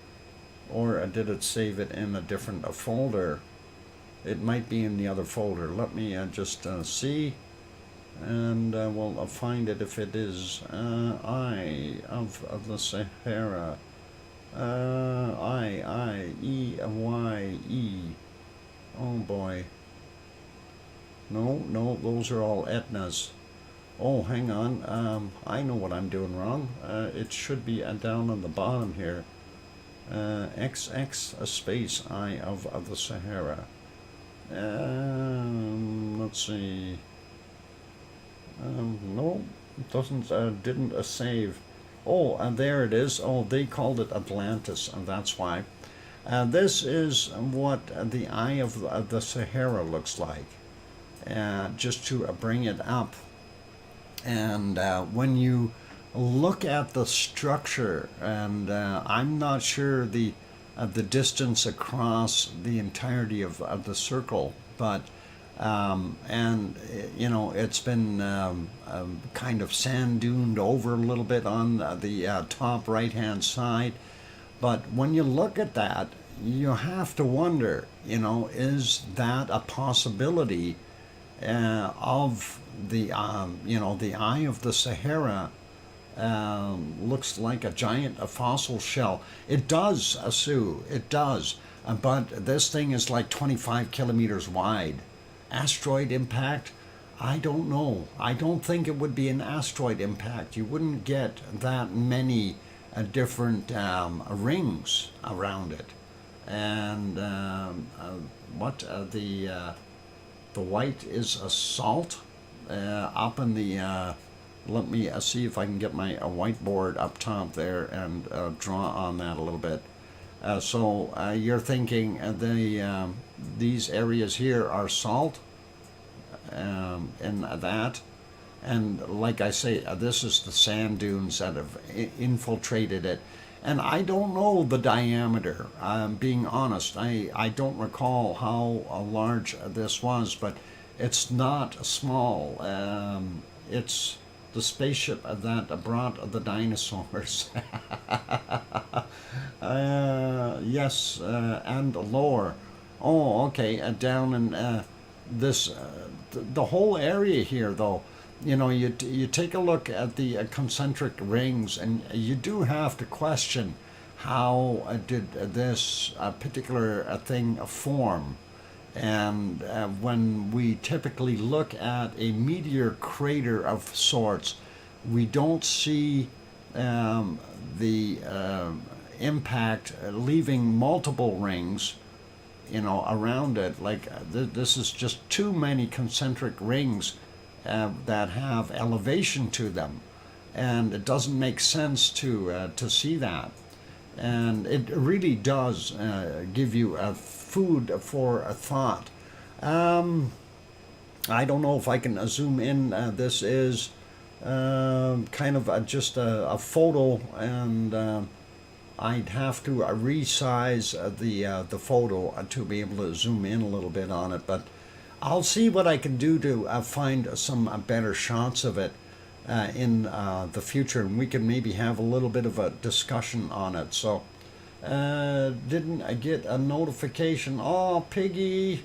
Hi, Piggy, and welcome. I'm glad to have you on board. It's 4:20, and we are getting into the latter part of our show. We were just talking about the Eye of the Sahara.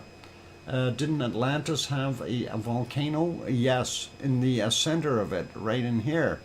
And this is a very elevated area in the center. And it is a kind of interesting to see that all the way through. So we'll leave that for a discussion for another day. But just figured I'd throw that in there and help some people go. Don't be mad, Piggy, have a snack. And yeah, sorry I didn't realize a time. No worries, Piggy, and I hope you got some rest though, and hopefully we'll be able to finish the show with you here, and that would be nice. And really hope you're doing a little bit better. And anyway, Yellowstone, they haven't moved the camera around enough for us to be able to see anything else. They're kind of stuck on that. They may not have an operator there right now, but that's all okay. And we'll carry on. We'll go over to our earthquakes, and we will see what we've got happening in other places. So let's go over to our earthquake map real quick. And of course I'm going to zoom out a little bit, and this of course is our Hawaiian Islands. Let's take a quick peek at Hawaii. We don't have that much activity there in Hawaii. We do see a few here in Pahala, the Pahala area. There's a 1.8 from 134 this morning. And there we've got a 1.9 from a 12:20 or 12:42, and from 1.9 from a 14:31, and maybe a little bigger one here, 2.5 from 5:07, and then this one, 2.0 from 6:09 a.m., and of course another 1.9 there, and one right in Pahala, and that is right in town, and that's a 1.9, and again, these are fairly far down. They're all at that between 26 and 37 kilometers down, so we know that activity is way down. This is from 1910, and that is a 1.9, and then we've got other ones here, another 1.9 from 14:31, another 1.9 from 12:42, this guy up here, 2.1 from a 12:56 or 12:02:56, and there we go. A 2.6, a little bit bigger, and that is yesterday's from 21:32, and then this guy 2.3 from 4:53, and there we go, and a 2.3 at 2:09 a.m., 1.7 from 39 minutes after midnight. So that's basically the Pahala area. We do have this one kind of in between everything else. That one is 8.6 kilometers below sea level, 8 minutes after midnight, 2.2 in magnitude, and then only a 1 over here in underneath Kilauea, and that is a 2.0 from 14:17, 7.5 kilometers down below the volcano itself. So nothing else showing there in Hawaii, so everything is relatively quiet. And we do see very little activity, nothing really super major up here in the 4.0 up in Andreoff Island area, Laurentian Islands. 8:37 is the time on that one. And while we're looking at that, just pop over there for a second. Pictures weren't all that great today from Alaska. That is one of them. I'm going to refresh that, see if it turned any better. Nope, no good. This one from earlier, and you couldn't see a darn thing. Let's see if we can refresh it. No, snowed out. And this one, of course, is Pavlov, and we do see it there, but again, not showing us anything really wild. Pavlov, a matter of fact, has kind of given up, and according to what we see there, they've moved the status of Pavlov back to a green because the activity has been reduced there. So Pavlov volcano from a helicopter image, and that is what we see there. I don't know if they had any other ones. No, that is some other spot. So that's kind of what we had there in Alaska. Let's go back to our earthquakes, and we'll carry on with the rest of them. And let me get on the right screen. There we go. Close that one out. And before we go too far, let's grab this red one over here. There's Iceland, and there's the Azores, and this one is on the mid-Atlantic Ridge, or they're actually calling it the Reykjanes Ridge right there. 5.3 happened at 15:35, 10 kilometers down. So a brand new quake there. And let's go down our coast here of North America, west side. We see this one here, and that is kind of in between the Cocos plate and the hang on, I'll get the name of it. What's the guys over here? The Nazca plate. There we go. I knew I'd get it. It's in that brain somewhere. And then we see this here. Hey, Kate, welcome. Glad to have you on board. We see another 4.3 in Peru, from yesterday, 2105, 40 clicks down. Then we've got another 4.1 here in Bolivia, Chile border, 7:37 a.m., 144 clicks down. We might have seen that one yesterday. This one here, Bolivia 4.0 at yesterday, 1850 is the time on that one, 245.9 kilometers down. Sliding over, we don't see anything new on this map here in New Zealand or anywhere in Fiji or Tonga or any of that area. Most of Indonesia fairly quiet as well. We have a 4.0 here on the Australian plate, and that is from 11:29, 10 kilometers down.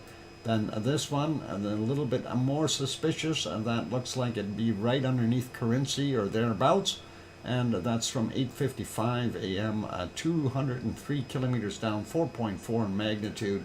Then we see this 4.5 up here in Indonesia as well. Yesterday from 1950, 47 kilometers down. We are still seeing multiple aftershocks underneath this area. And so I don't know if you want to call them aftershocks anymore. They are a lot of new quakes. And that was where we had that big 7.0, and it seems to be a very active spot. 5.1 for this one, 41.2 kilometers down from 1306. This other one here is from 1814 yesterday, 43.4 kilometers down. And then we've got another 4.7 underneath here. Yesterday's 2317. Then another one there, 4.5. And that is from 224 today. And that is 48.9 kilometers down. And let's see, another one right there, 5.1. So we have several 5.1s. That's yesterday's from 2058. And the other one is today's from 1306. So 41 clicks down, the other one's 47 clicks down. This one up here, 4.4, same kind of region I would have associated with it, definitely. 8:02 is the time on that, 57.4 kilometers down for him. And then sliding up a little more into the Philippines, looking at this, 4.5, and 7:59 is the time on that, 80 kilometers down. And we'll see if we can finish this real quick. It is a break time. And this one, of course, is 4.4 from 4:57. 83.3 kilometers down for him. We don't see anything there in the southern portions of Japan. We do see this one, and that is 4.3, 4:14 a.m., and that is today 50.6 kilometers down. Nothing in Kamchatka, so that is pretty good. We got these guys already. And the only other one, Piggy, just so you know, that one happened at 6:31 this morning. That is, of course, on the Arabian microplate, and that is going to push the Anatolian plate a little bit more, and you'll see some more quakes in your area. And welcome to EC. Glad to have you on board. Anyway, you guys, for those, I've got to go, unfortunately. Mars 2028, no worries. It is a break time, you guys. So for everyone who is here, please do hit that like button if you haven't done so already. Help us out. And also for the wonderful folks that have not yet subscribed, do consider subscribing. It would be really awesome of you. And let's see if we can put you back to some lava views since the clouds are in the way for our recent stuff. Have a great rest of the show. Thanks, Mars 2028. And on that friendly note, I'm your host, DrFox2000, here in Edmonton, Alberta, Canada. I will do my thing and take a break. Don't go away, keep smiling, and I'll be back in about 5 or 6 or 7 minutes. I'm your host, DrFox2000. I think I said that already. I'll be back. Don't go away.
And there we go. I'm back. Welcome back, everyone. Glad to have you all on board.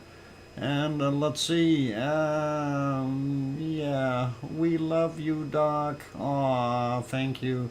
And thanks for the welcome backs from, I guess it would be Sue and Alba Girl and Oz and Full Circle says we all have all good while you were away. I don't even make any unauthorized references to off-gassing. Thank you, Full Circle, Florida, and thanks, Kevin, and welcome back, Sir Daddy Fox.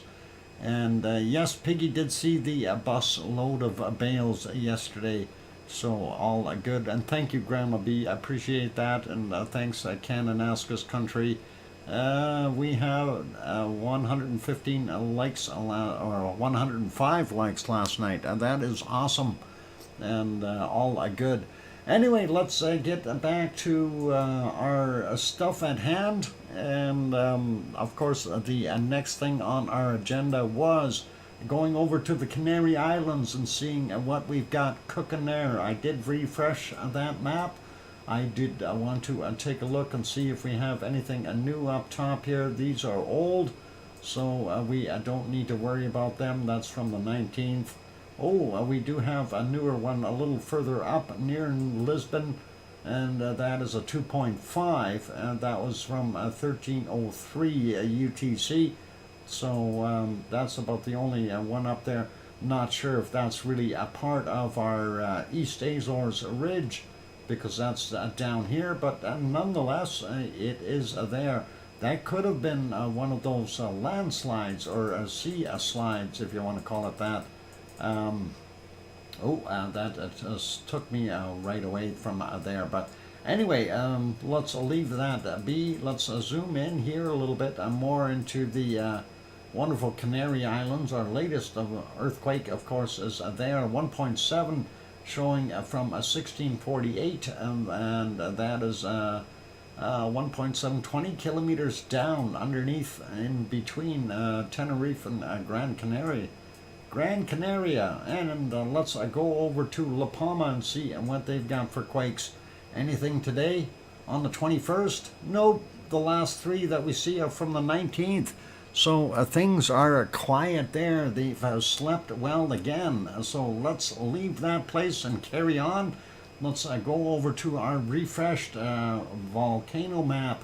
And I did refresh it during the break. So we see that we had another quake there in the East Azores. No, not the East Azores. The Rikens Ridge. Ooh, there's actually a 3 or 4 showing there. 24 minutes ago, 5.7, and then the other one here is the older one, 5.3, and let's see, this one from 1920, 5.2, and they weren't showing on the other map, and this one from 1922, 4.8, so we've got 4 quakes in that vicinity. Very interesting to see that, and glad we looked at this map as well. And makes you wonder. And we see this one 26 minutes ago down there on the mid-Atlantic ridge, 4.9. So it tells us we've got something moving. And another one out here from 2156, 4.9 out there. And then this one as well down in the South Sandwich Islands. And not, I think that's an older one though. And looking at what we've got for volcanoes, these are all pretty normal here, nothing new. And Sabancaya still living there, and Sangay, Cotopaxi, Revendedor, and Cerro Negro, and Perse, and Naveda del Ruz. And then we go up on the list, and we've got Recon, Dalla Vieja, and Messiah, and then of course Tolica and San Miguel of that area there, and El Salvador, and then of course Fuego and his buddy Santiaguito, and then of course Popocatépetl in Mexico, And let's zoom out a little bit and take a look down here. Do we have anything new here? No, those guys are all still the same. Tofua and White Owl Volcano Taupo over there. Nothing new in Vanuatu, and nothing new there. And let's see what's still happening. Luolatok there. Elaine, what? Hang on, let me click on that guy. Yeah, Ijang is that one. The blue lava volcano, and Raung, and then of course Semaru, and we see the other ones, Merapi, and of course Diang there as well. Don't know if that one's doing anything. And then of course we've got Krakatau, Currency, and of course Marapi up here, and Sinbung, and of course Barren Island volcano up in the top. So Ibu and Dakono still working away, and the other ones are still pretty normal. There is Taal, and that is pretty good there. And Hai is still doing its thing, doing very quietly though. And Iwa Jima is still there, and Nishimoshima, there we go, get those words out right, and that is pretty cool. Hey, Onefish26, welcome, and Storm Chaser 1211 made it in as well. Hi Doc, so what's your take on what formed the Eye of the Sahara? A storm chaser? I am really not sure. And thanks for bringing up whoever it was that brought up the dimensions. I knew there was a 25 in there. It's 25 miles or 40 kilometers across. And I really don't know what what may have formed that, because I don't believe it is a meteoritic impact. I really don't. I can't see it. You know, if you take a look at a meteor impact, the thing is with those, well, you don't see anything. The ejecta from it is not visible. That's the thing that they were looking for, to see if there was anything ejected from it. There's no iridium content, nothing higher. So you'd see that if it wasn't a meteor impact of some sort. And because basically all meteors that come in from outer space seem to be higher in iridium, and we're not seeing that. So I don't know. There's lots of things it could be, but lots of things it couldn't be, right? And I don't want to play devil's advocate with taking everything else out and saying it's not an impact, but you never know. Anyway, Erebus is still down there. Heard Island volcano still doing its thing. Africa looks pretty normal, and same thing with our Etna, Volcano, and Stromboli, and Campi. So what I decided to come back to tell you that the end of the year of rabbits is starting tonight on a Chinese new calendar. It's the end of the year of the rabbit. Oh no, I hope our rabbits have many more years. We don't want them to end. So that means tonight is when all the Chinese fireworks go. That'll be pretty cool. And there we go. Hi Can, Pepsi. Oh boy, I don't know if I want to call him a can. Anyway, let's get over to our weather stuff, and we will take a look at that. And next, I'm going to refresh our SO2 map and see how we are doing.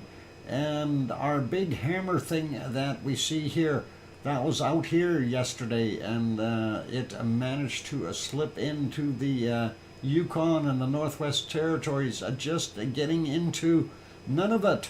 And Oz, welcome to the Lavaliers. Renewed her membership. Excellent, Oz. Thank you very kindly. It's the beginning. Oh, it's the beginning of the year of the rabbit. All right, that makes better sense. I thought it was over already. Anyway, looking at what we've got. Oh, I shouldn't have done that. Tomorrow morning we're going to have rain and snow, and then Monday morning we're going to have some snow. All right, and then now I see what we've got. Anyway, looking at what we see SO2 wise, we do see some northwest portion of looks like the US here, Oregon, and into Washington. They're getting some heavy loads. Not sure where that's coming from. That might be some of the stuff that's still left over from Hawaii, or possibly coming over from over there in the Asian continent. But anyway, let's take a look at the rest of it here. Not so bad. Northern Ontario, southern portion of Ontario here looking not that good. A little bit on the St. Lawrence Seaway, but that is people pollution for the most part. Looks like Nova Scotia is pretty clear, a little bit in New Brunswick, and we see a fair amount in the United States, and I'm not sure what is causing all of it, but it looks like a lot of it could be from some of that snow melt happening and letting some of that being released there. And we see down here in Mexico, of course, we have Popocatépetl and Mexico City producing very large amounts of SO2. And we also see out here in the Pacific regions, they've got a lot. And here's another big plume coming off the coast, and we may have had one of our volcanoes here, whether it be, I don't know which one there in Ecuador, could even be a little bit further over into some of the other ones, but we do see a plume out here that's fairly heavy, and hopefully it's not going to be that bad tomorrow or a couple days from now. Looks pretty quiet there in Chile. We do see a little bit moving into Argentina, but not that bad. And of course the southern Antarctic regions, very, very heavy in SO2, and that is because the snow is melting, releasing a lot of that SO2. And looking here, New Zealand, White Isle volcano doing a little bit more of a number. Tofua up in Tonga, it's still Tonga, it's still there. And looking at Vanuatu, looks like Aoba is busy again. Australia looks pretty normal as far as what we see there. And all right, Full Circle Florida, you take care, and we'll see you tomorrow. And don't forget that the show is on earlier on the weekends, and we see Papua New Guinea still got some of their stuff, and not so bad from what we see here in the Indonesian areas.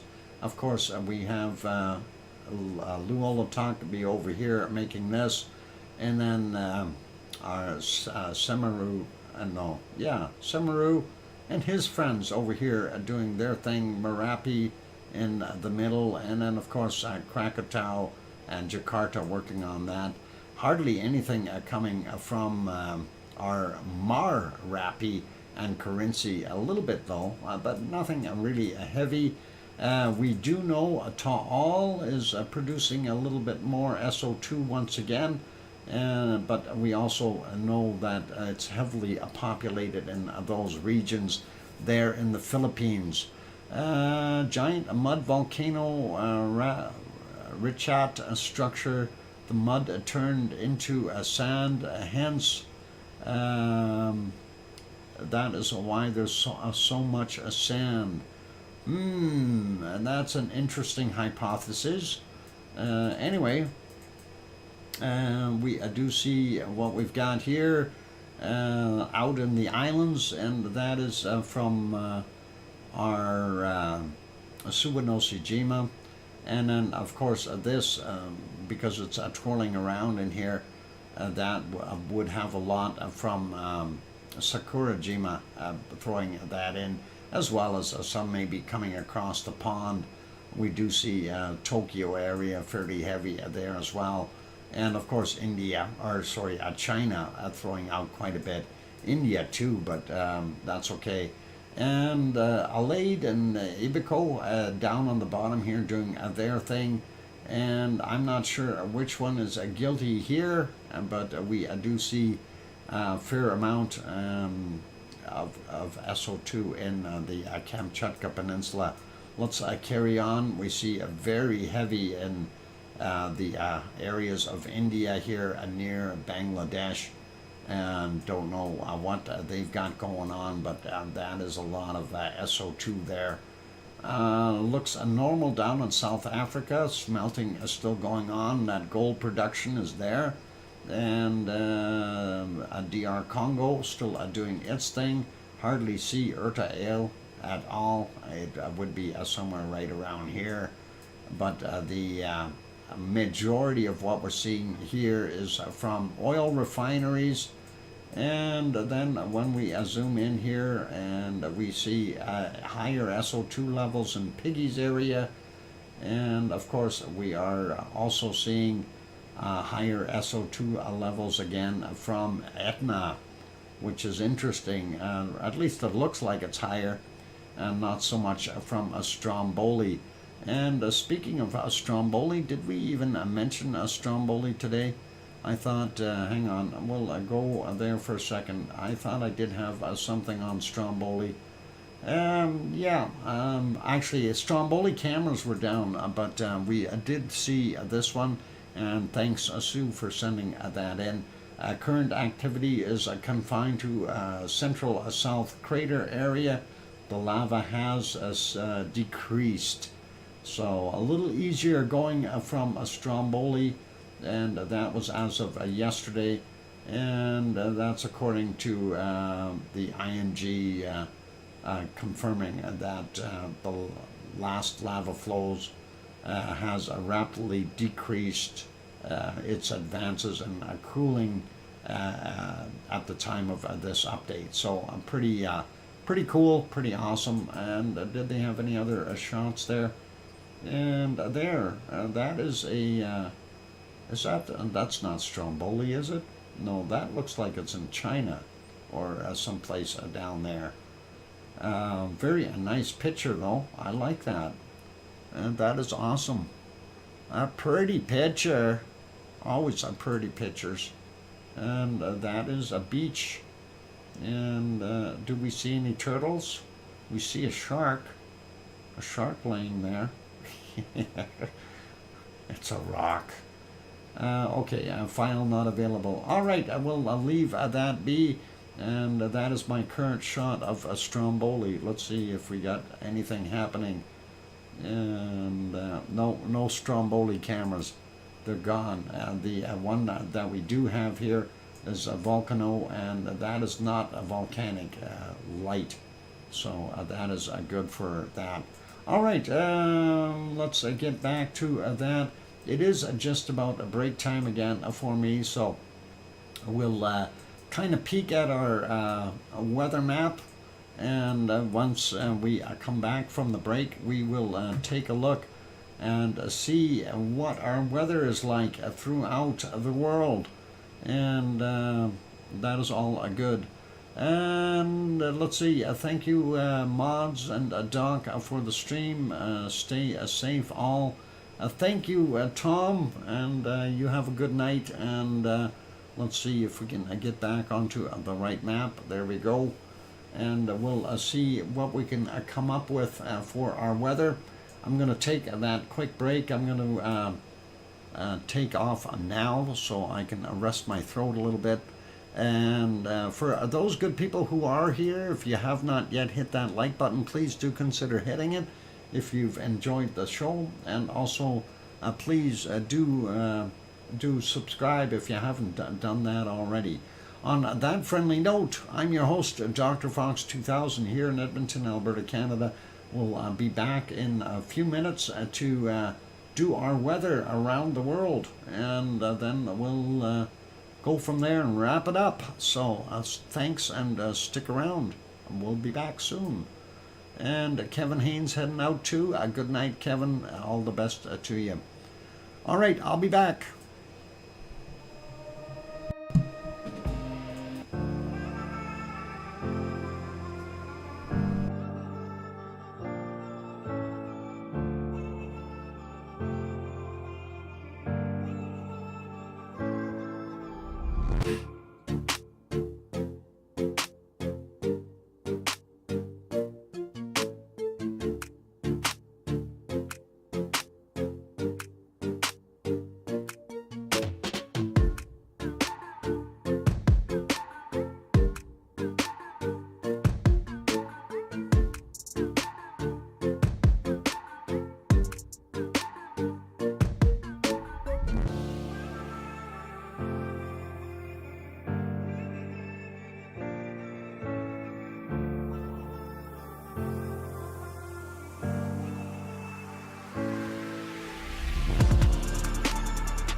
And there we go. Welcome back, everyone. I'm your host, DrFox2000, and you're watching a VolcanoX live stream. And glad to have you all here. And it's time for the weather. Whether or not we like it, we're going to do it. Thank you for the welcome backs from Sue and Kananaskis country and Mars 2028. And Sophie is saying, yay, Doc. And thanks, Albert Girl. I appreciate that. Piggy, are you still here too? Or did you run away or fall asleep? I hear you from Sharon Stewart. And there you go. And that is awesome. And on that note, let's go over to our weather map. And I didn't, whether or not, well, I know, I'm being punny again. I'm being a punny. I like being punny, and whether we like it or not, it is one of those things. Let's see if I can get over there. There we go. I have the weather map up there. And let's see what's happening. And we'll zoom in just a tiny bit and look, and looks like the Siberian cold is starting to get into Alaska, and we see that, of course. That is, yeah, boy, that looks cold over there, and it's getting over on the other side of the continent. It's going to freeze up over there soon. They'll need icebreakers to get through. Anyway, we see that low up north here, and looks like the northern portions of the Yukon, and of course they're in Northwest Territories, and the lower portions of Nunavut are about all that same temperature in the minus 20 to about 25 range. Then we go up higher, it looks colder. But northern portions here, or southern portions, it looks very interesting. They are at 2 degrees there in some places in Northwest Territories. That is very unusual for this time of year. And the interior of British Columbia looking not bad as well. Let's take a look there in Vancouver, and they're about 3 or 4 degrees. And not so bad. The Rock a little bit cooler where Bob is, but Edmonton is still holding a wonderful 3 degrees right now. Calgary about 4 or 5 maybe, and we are moving over. We see half of Saskatchewan is cold, getting over into Manitoba a lot colder. Judy M is freezing, and we'll keep going here. And moving into northern Ontario, they've got a fairly cool weather as well. And then we get down on the little panhandle here, not quite as cold. We see 1 degree in Toronto, Montreal about a minus 5, Quebec a little bit chillier with about a minus 11, minus 12, and that is not so good. And let's see what we've got. Northern portions here of New Brunswick, quite cold. And looking at what we've got, Doc, you have a weird tone in the background. A weird tone. Let me see. Okay, is that better? Is that better? Is that better? Is that better? Echo, echo, echo. Is that weird tone gone now? I hope so. I hope so. I hope so. I have an echo. I have an echo. I have an echo. Okay. Something wrong with my audio. Okay. Halifax, cold. I can't hear a weird tone. I hear you fine, Dr. Fox. Well, I don't see you at Kananaskis. I don't know what's going on. Anyway, I missed what Cole Harbor was there. Sue, there it is. Oh, you're going to bring it up. Okay, -4, -5 or 6 there in Halifax. Not so warm there today. Hopefully you'll get those tropics back, and we'll see what happens. Let's slide over to the western side of the United States. I see Seattle about 4, Portland about 6, Eugene 6. Sliding down Sacramento, a warm 12 degrees right now. San Jose about the same. LA looks like it warmed up, 17, 16, depending on where you're pointing the mouse. And Death Valley coming in somewhere around 17. Some of those spots even looking warmer, showing 18 or 19. That is not so bad. It looks like Las Vegas is up to 10 degrees. And about 15 there in Phoenix. Tucson a little cooler at about 12 or 13. Albuquerque, New Mexico, only 2 or 3 degrees, not so warm. And going over here to San Antonio, 16, Austin, 15, a little cooler in Houston today. We can see that that ridge in here, kind of sort of, and that cold air. I think they're going to get some warmer air coming though. Dallas only about 10 or 11 degrees. And we see New Orleans a little bit warmer at 14. That is nice. Mobile, Alabama, a little cool at 11. Bottom end of Florida looks normal, and they are seeing some nice temperatures, 23 there. But we get up in the northern parts and a little bit cooler again. Jacksonville only making it to 12. Atlanta about 7. And Charlotte, North Carolina, 6 degrees. Grandma B's house, 5 degrees. That would be about, I don't know, almost 40. And Virginia Beach, 6 or 7. Philadelphia, 3. New York, 2. Boston is about 1 degree. And of course, we went and looked at the very cold Halifax already.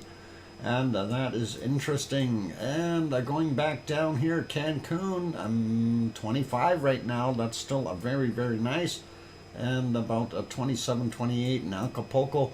That cold air still trying to get down that Baja. But I think the Baja is fighting back. We do see some warmer temperatures on the mainland. And look at that, 34 in some of those places in the interior of Mexico. And that's not so bad. Mexico City, about 18 degrees right now. We see some warmer stuff in Central America too. And of course, they're looking at Colombia, some places 32, 33. And we got the same kind of thing happening in Venezuela. Some spots are real hot spots, 31, 32 there. Not bad. And of course, because we're on earlier, so our temperatures look a little higher. The Amazon is still holding a lot of nice heat. And we see Bolivia and Paraguay got some real hot spots in there. 37 degrees in some places there. And that low sitting there, twirling that heat around. That is pretty awesome. And of course, looking at the bottom end of what we see here in Brazil, not bad. Rio de Janeiro about 22 right now. Sao Paulo about 21. And we see about 34, 36. Those types of temperatures in the interior of near the mountains in our wonderful Argentina. And for Irish Monk, the home of the Monkas, cooled off a little bit. It's only about 25 there right now, so a little easier breathing for them. But it looks like all of Uruguay is doing a lot better, more steady temperatures. Buenos Aires coming in at about 27 right now. That's awesome temperature. And looking at what we see for the rest of most of those areas, not bad. We do have some cold starting to infiltrate back in, but looks not bad for right now for them.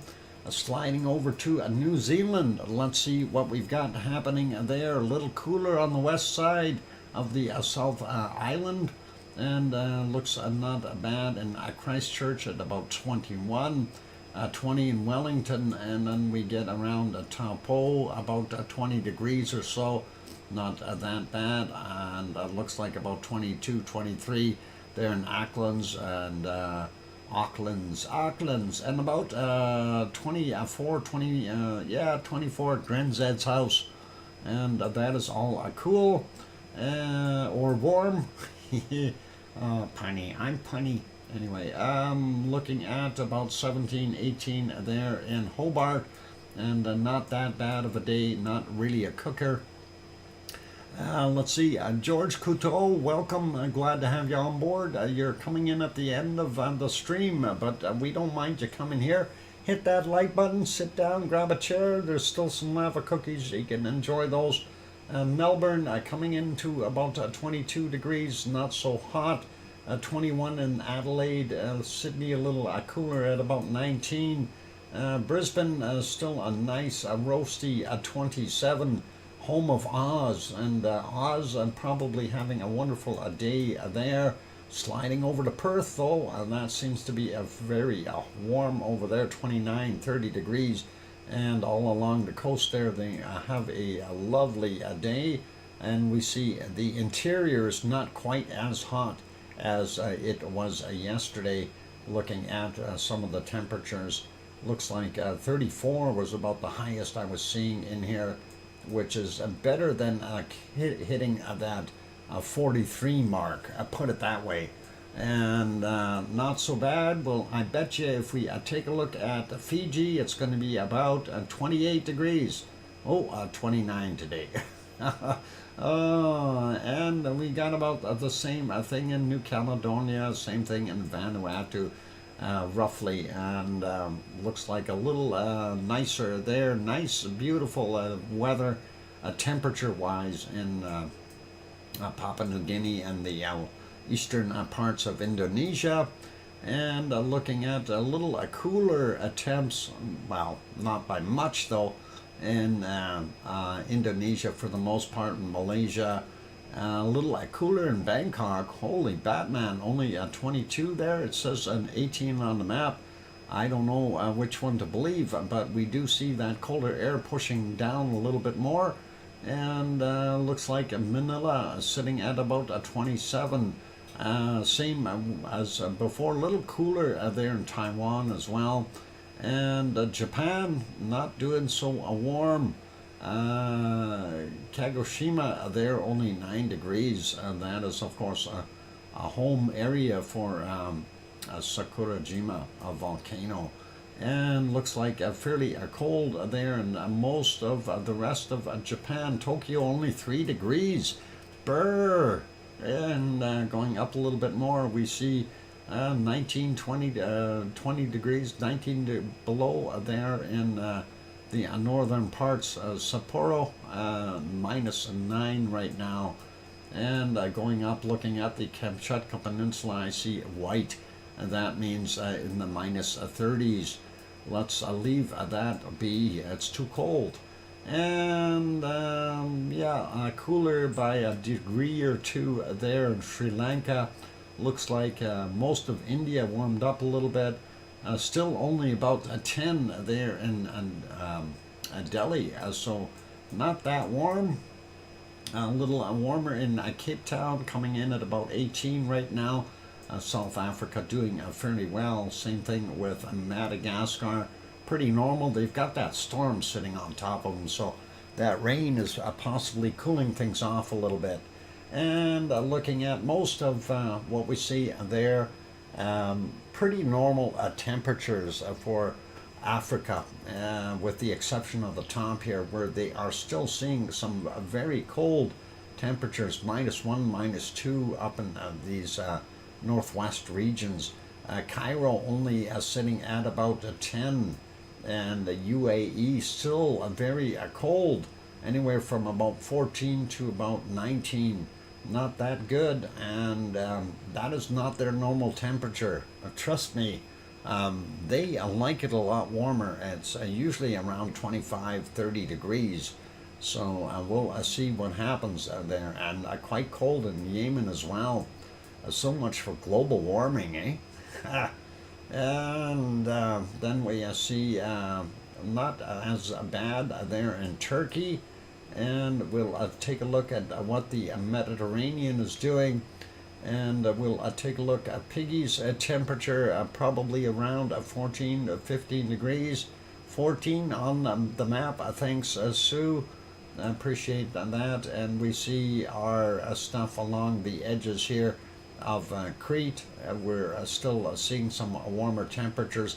Higher elevations of course a lot colder. Looking over here, we did see some new snow on Mount Etna, even though it's very cloudy. There was every once in a while you could see it, but it is 2 degrees Celsius there at Randazzo, and that is very cold for them. So not so good. And going up, Naples coming in at about 6 degrees. Rome coming in at only a 2 today. Milano at 0. And we are seeing some very cold temperatures in Sardinia. Holy Batman, those guys are going to freeze. They're not used to that. And looks like a fairly cool in most of, well, the coastal areas of Portugal, not bad, but the interior is starting to get really cold. And Aurelio is going to have to turn the heat up. He's sitting at 0 degrees, and hopefully they will warm a little bit. And of course, we see the interior of our Alps still holding some very cold temperatures. At least we're not seeing the minus 20 some degrees that we were seeing before. And looks like Natal's not as well, minus 2, not so good. A minus of 1 in Paris. And looking at Munich, minus 4. Frankfurt coming in at 0. Cologne 0. Home of Oz about minus 1. Not Oz. Yvonne Kunkel is about minus 1 right now. And we see a 1 degree in Berlin, 0 in Hamburg, Copenhagen coming in at about minus 1 right now. Let's see what this cold stuff is up here. Minus 14 in Oslo, a minus of 3 or 4 there in Stockholm, Sweden, and we see a minus 4 in St. Petersburg, Moscow down to a minus 5. And of course London about right at the 0 mark, and some of the areas of minus, I see the lowest temperature about minus 4, so not that great. Wales on the coastal areas a little bit warmer, but the rest of the country up to about here, actually it's amazing, Scotland is warmer than the bottom end. That is really weird to see Scotland warmer. And of course, the jet stream, or sorry, the Gulf Stream is bringing some wonderful weather in for our lovely, wonderful guy, and that is our Irish monk basking in the sunshine at 9 degrees Celsius. So very good, and nice to see that Gulf Stream pushing up that weather. And speaking of Gulf Stream, I seen a video today about the Gulf Stream, and oh, what's her name? I'll get it. Sabina Hosenfelder, Dr. Sabina Hosenfelder was talking about how the Gulf Stream affects Europe, and how that system is something that, you know, people talk about it failing in the future, and that is going to take a lot to fail. Basically, you have to stop the planet Earth to make it stop, and as long as the Earth is spinning, we're going to see that kind of a jet stream or Gulf Stream continue. Anyway, Iceland coming in at what is it? Reykjavik is 2 degrees. They had a lot warmer temperatures. Of course, they had snowfall happening there earlier, and that is pretty good. Snow in the Estrella Mountains. Okay, and that makes sense, George, and thanks. Let's take a look at our precipitation, and we'll see what we've got. looks like some snow in Alaska, snow in the Yukon, snow up in the northern portions of, or well, I guess central portions of Northwest Territories. The coast from about, I guess, from Oregon all the way up to Alaska, fairly heavy with bad weather, rain and stuff. Vancouver getting snow in those areas as well. 4 or 5 centimeters every 3 hours. That's not so good. And the same goes for out on the rock where Bob is, our C&D boy. So hopefully he's not going to be too bad off. We see some ice rain north of Edmonton, and that I don't want to see, but it is there. Temperature is right for it. And we see some snowfall in northern portions of Ontario. Looks like most of the Great Lake regions right now are not seeing too much snow. And Sioux is not seeing as much either there anymore. Hopefully, Sioux, did it stop snowing? And guten Abend, Klaus, you're late. And Saturdays and Sundays, the streams start 3 hours earlier, you guys. You are still seeing snow, okay, and not too much though, I hope. And probably getting a snow piled upon there in Newfoundland. And let's go down. We already talked about some of that weather there in Washington and Oregon, and nothing in the other western states. We do see central areas here. I have some weather. And then from about Houston on over all the way to Jacksonville, we see a system in there. Not quite up as high as Atlanta, but it is there, and it will likely move in a easterly direction. So we'll see what happens there in the future by tomorrow anyway. And we do see rain in Brazil and Peru and Ecuador and those places. To be expected this time of year. And we see, looks like Buenos Aires, not so much, a little bit in Argentina, and that is okay there. Let's go over to New Zealand real quick. And south end of New Zealand, that ridge line is getting them wet, and we see the cloudy stuff we've seen around Taupo, and there's the rain. And then we see up in the northern portions here, out where White Isle volcano is, they are getting some rain as well. Looks like the tip of the peninsula also getting wet. Not so bad though. And a little bit of rain in Tasmania. Not that bad. Looks like Leo will be able to have a barbecue. It's not bad there. And we do see some rain showers in the interior, which is muchly needed for the breadbasket there. And that is what we see in Australia, a little bit over here in this corner near the southern and southwestern corner there by Perth, and a few little spots in the northern portions. And still seeing that storm. We've seen that low twirling around here yesterday as well, right near New Caledonia. It's still there. Looks like it's a little easier out here in the other areas for Tonga and those places, but we do still see a lot of weather in our Malaysian, Indonesian areas, and they are getting nailed again, and that doesn't surprise me. And we see a little less rain in the Philippines. While the bottom end is getting nailed, but not so bad. And if you're out in one of those little islands in Japan, you will probably get some.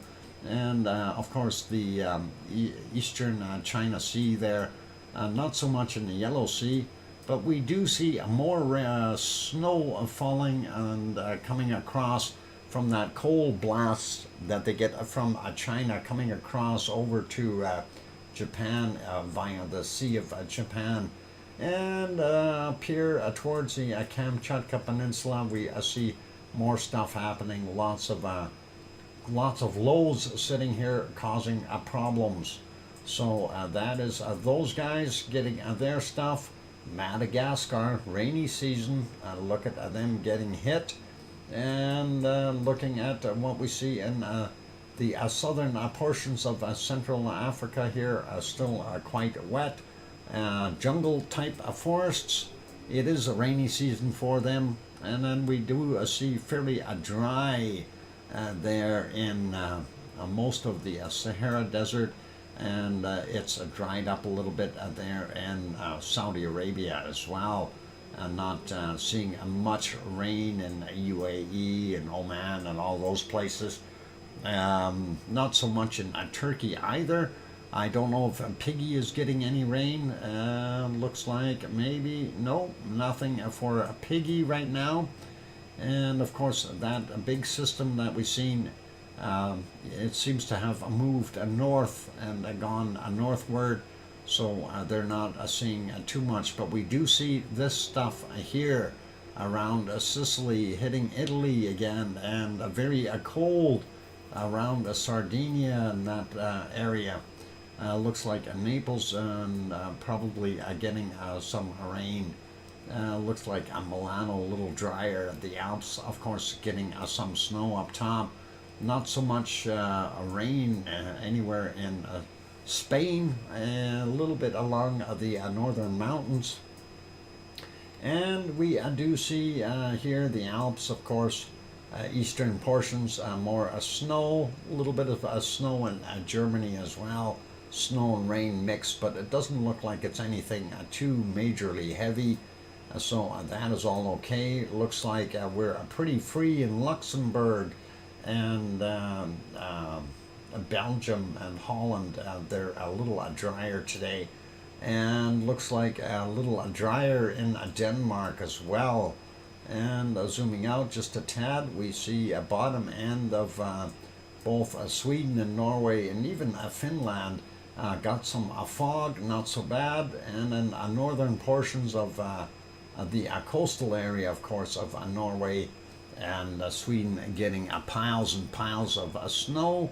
And with the warm weather comes rain, and I don't think it's raining in most of Ireland right now, but we will see that front and possibly push onto land a little bit and give them some more rain.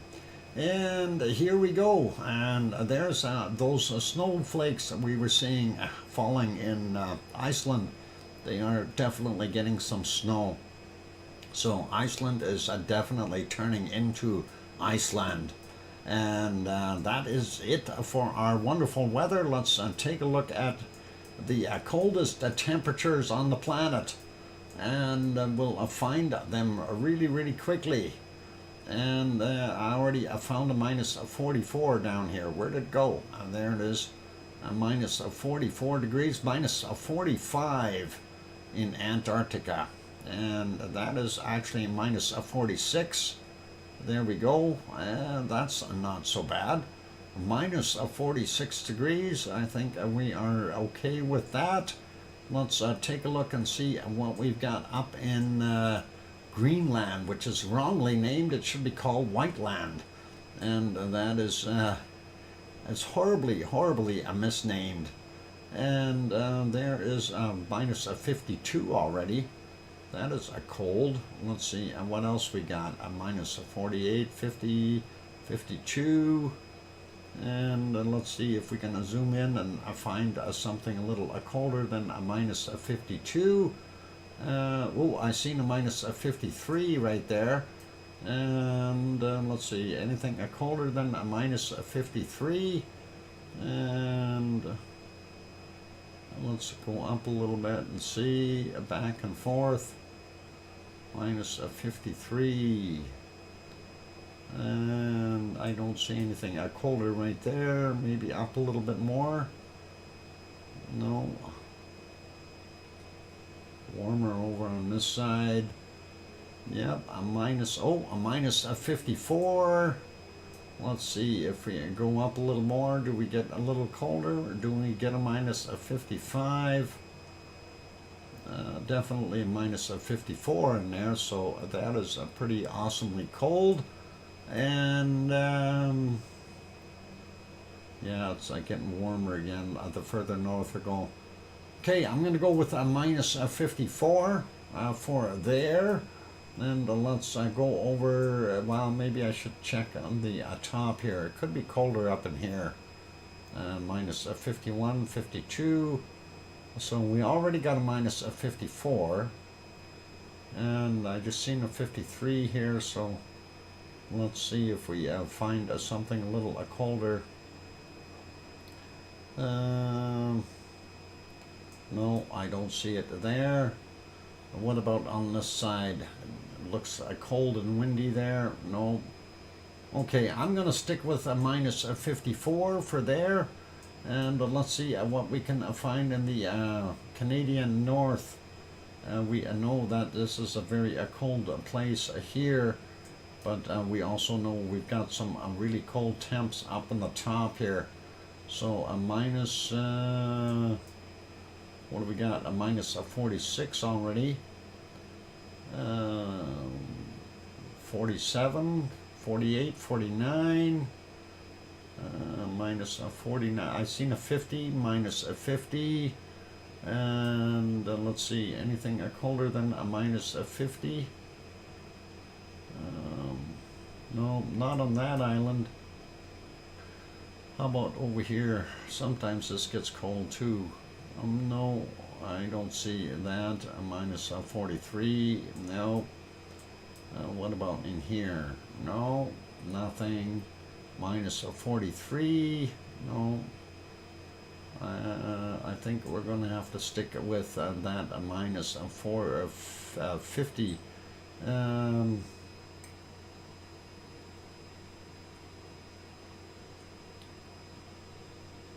Minus 45.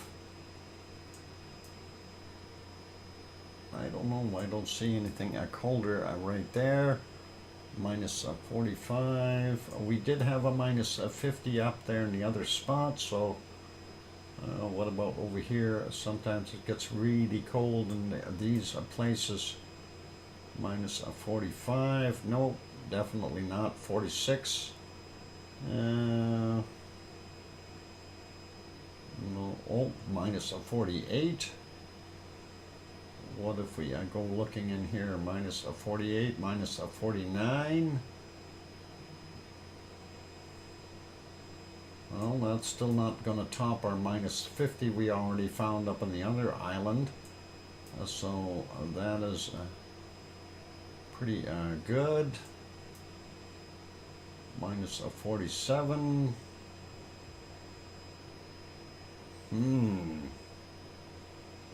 46, 47.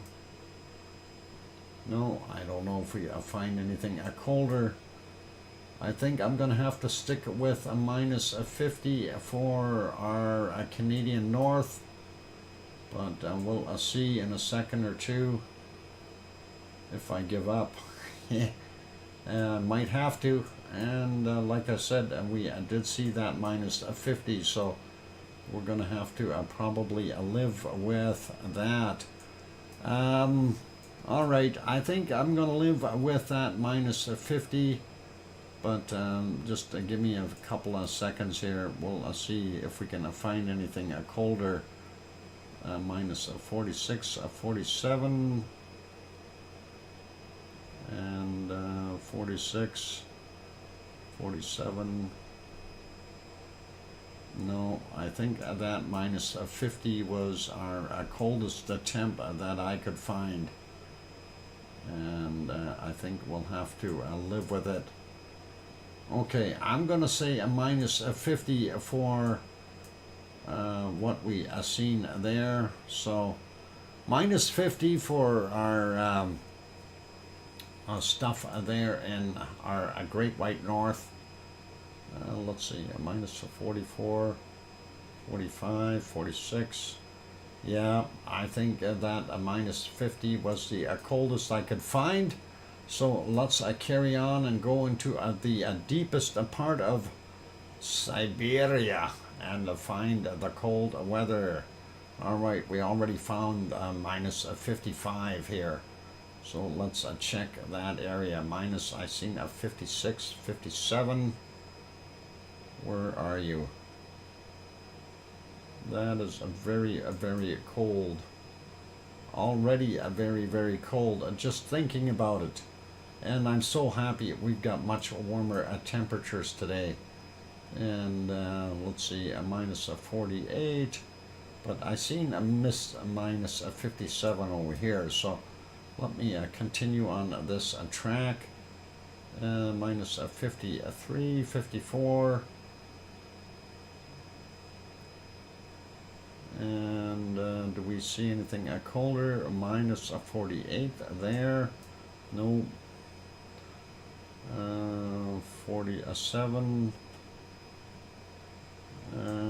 We gotta find something colder. Minus 54 is almost like tropical for those guys. Minus 48, 49. Oh, well, we've seen a minus 50 in here.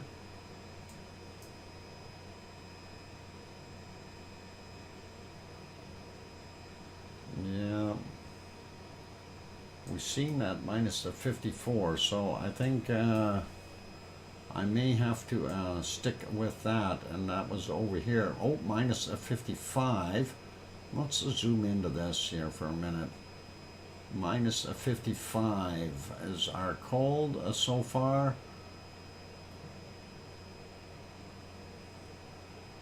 And minus 51, 52. No, warming up. Minus 54, 56, 57, 58, minus 58. And let's see if we have anything colder than a minus 58 degrees Celsius. And do we? No.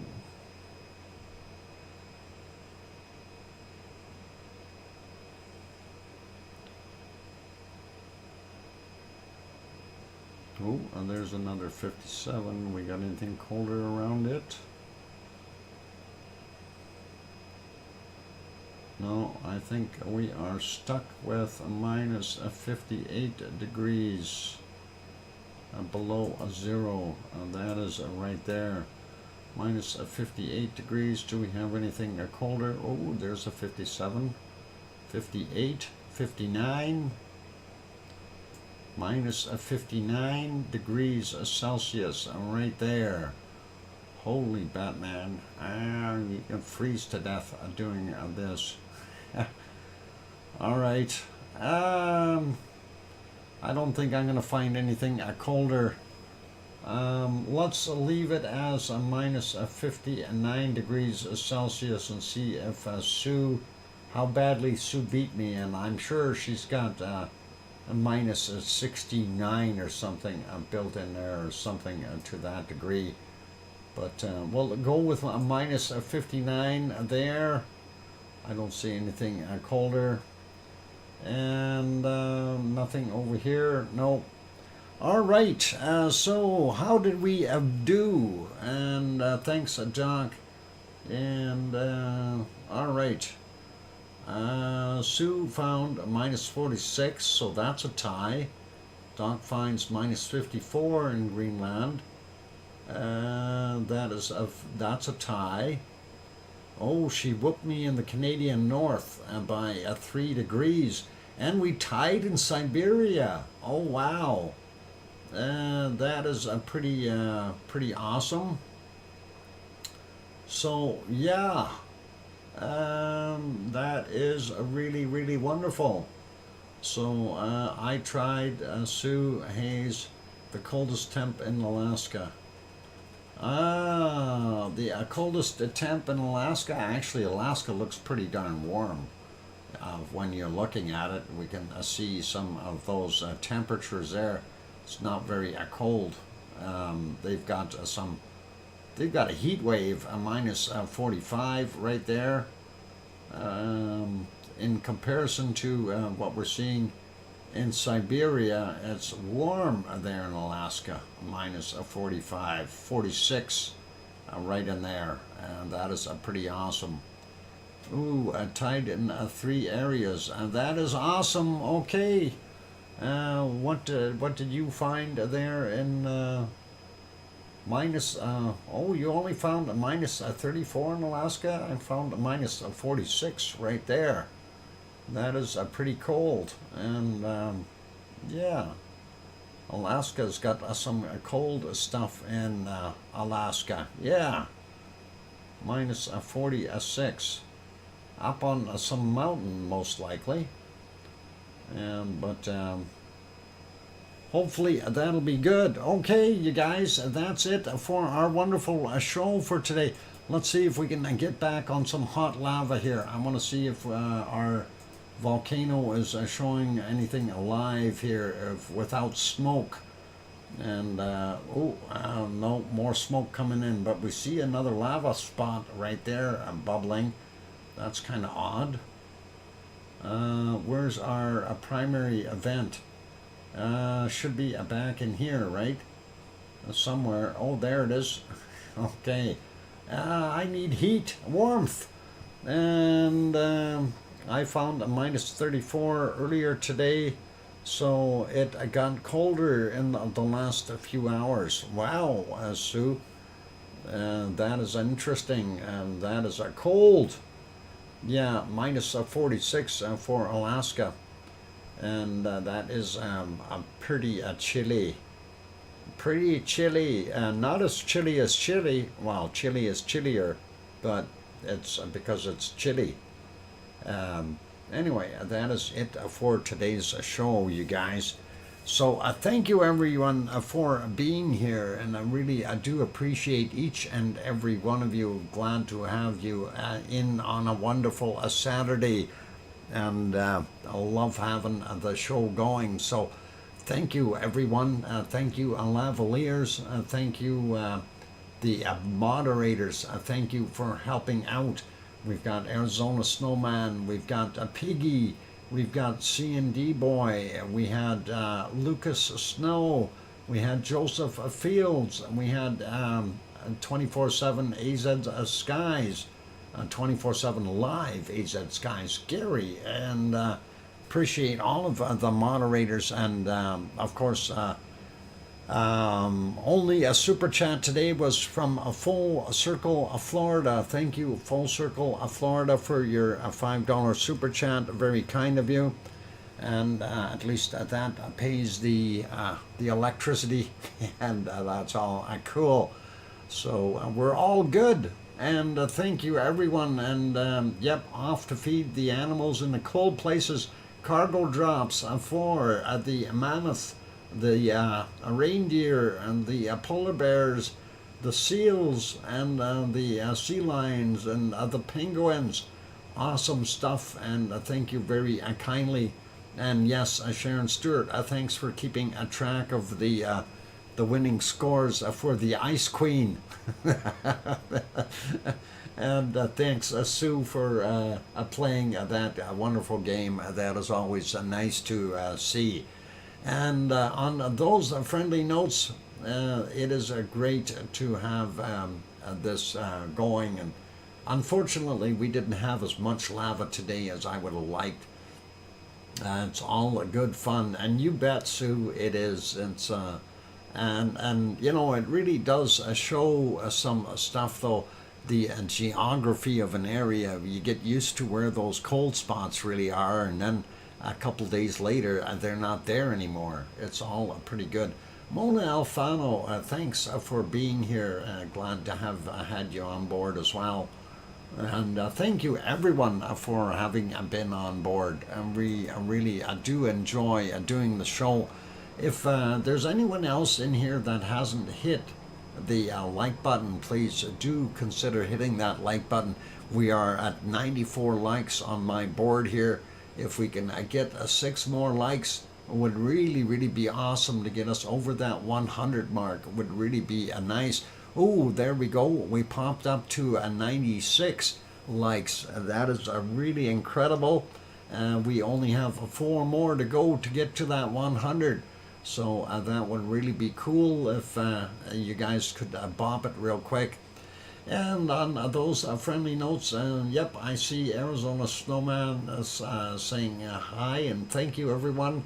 And really, I do appreciate you guys being here. And of course, Bob and Piggy and the rest of you wonderful mods. I do appreciate that. And you guys are awesome. Oh, we're getting closer. I see 98 on our wonderful list. And that is just about there at that 100 mark. So the only 2 more likes to go to push it to that 100. And I don't know if there's 2 left in the room, but that would be really, really cool if we could make it in there before we head out. Anyway, Sue says, Doc, thanks for the great stream today. You are certainly welcome, Sue. And thank you, everyone, for being here. I do appreciate it. Every last one of you. And I see we're up at 99. And only 1 more like to go to get it to that 100. Sharon Stewart says, I see 100 on my screen. Well, that is awesome. I see 99 on mine. Something not quite right. They always jip me one for some reason. But that is awesome. And if you're seeing 100, that is really cool.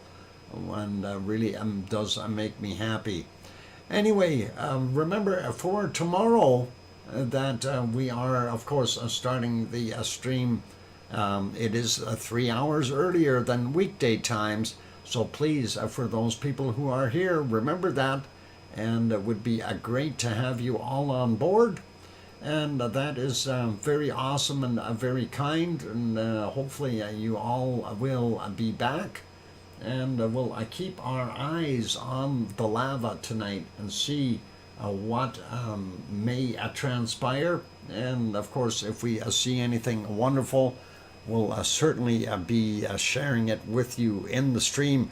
And also, if you have something that you see happening in the stream or in one of the streams somewhere, please do send it to us. Most of you know my email address, drfox@shaw.ca,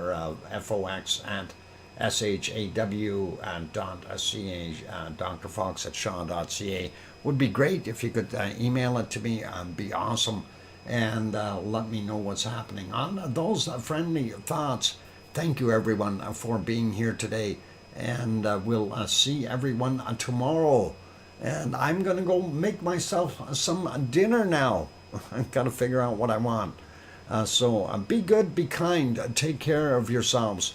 And please, please, most of all, please tell your loved ones that you love them tonight, for tomorrow is never promised. I'm your host, DrFox2000, here in Edmonton, Alberta, Canada. We'll see everyone tomorrow. Good night, and oink oink.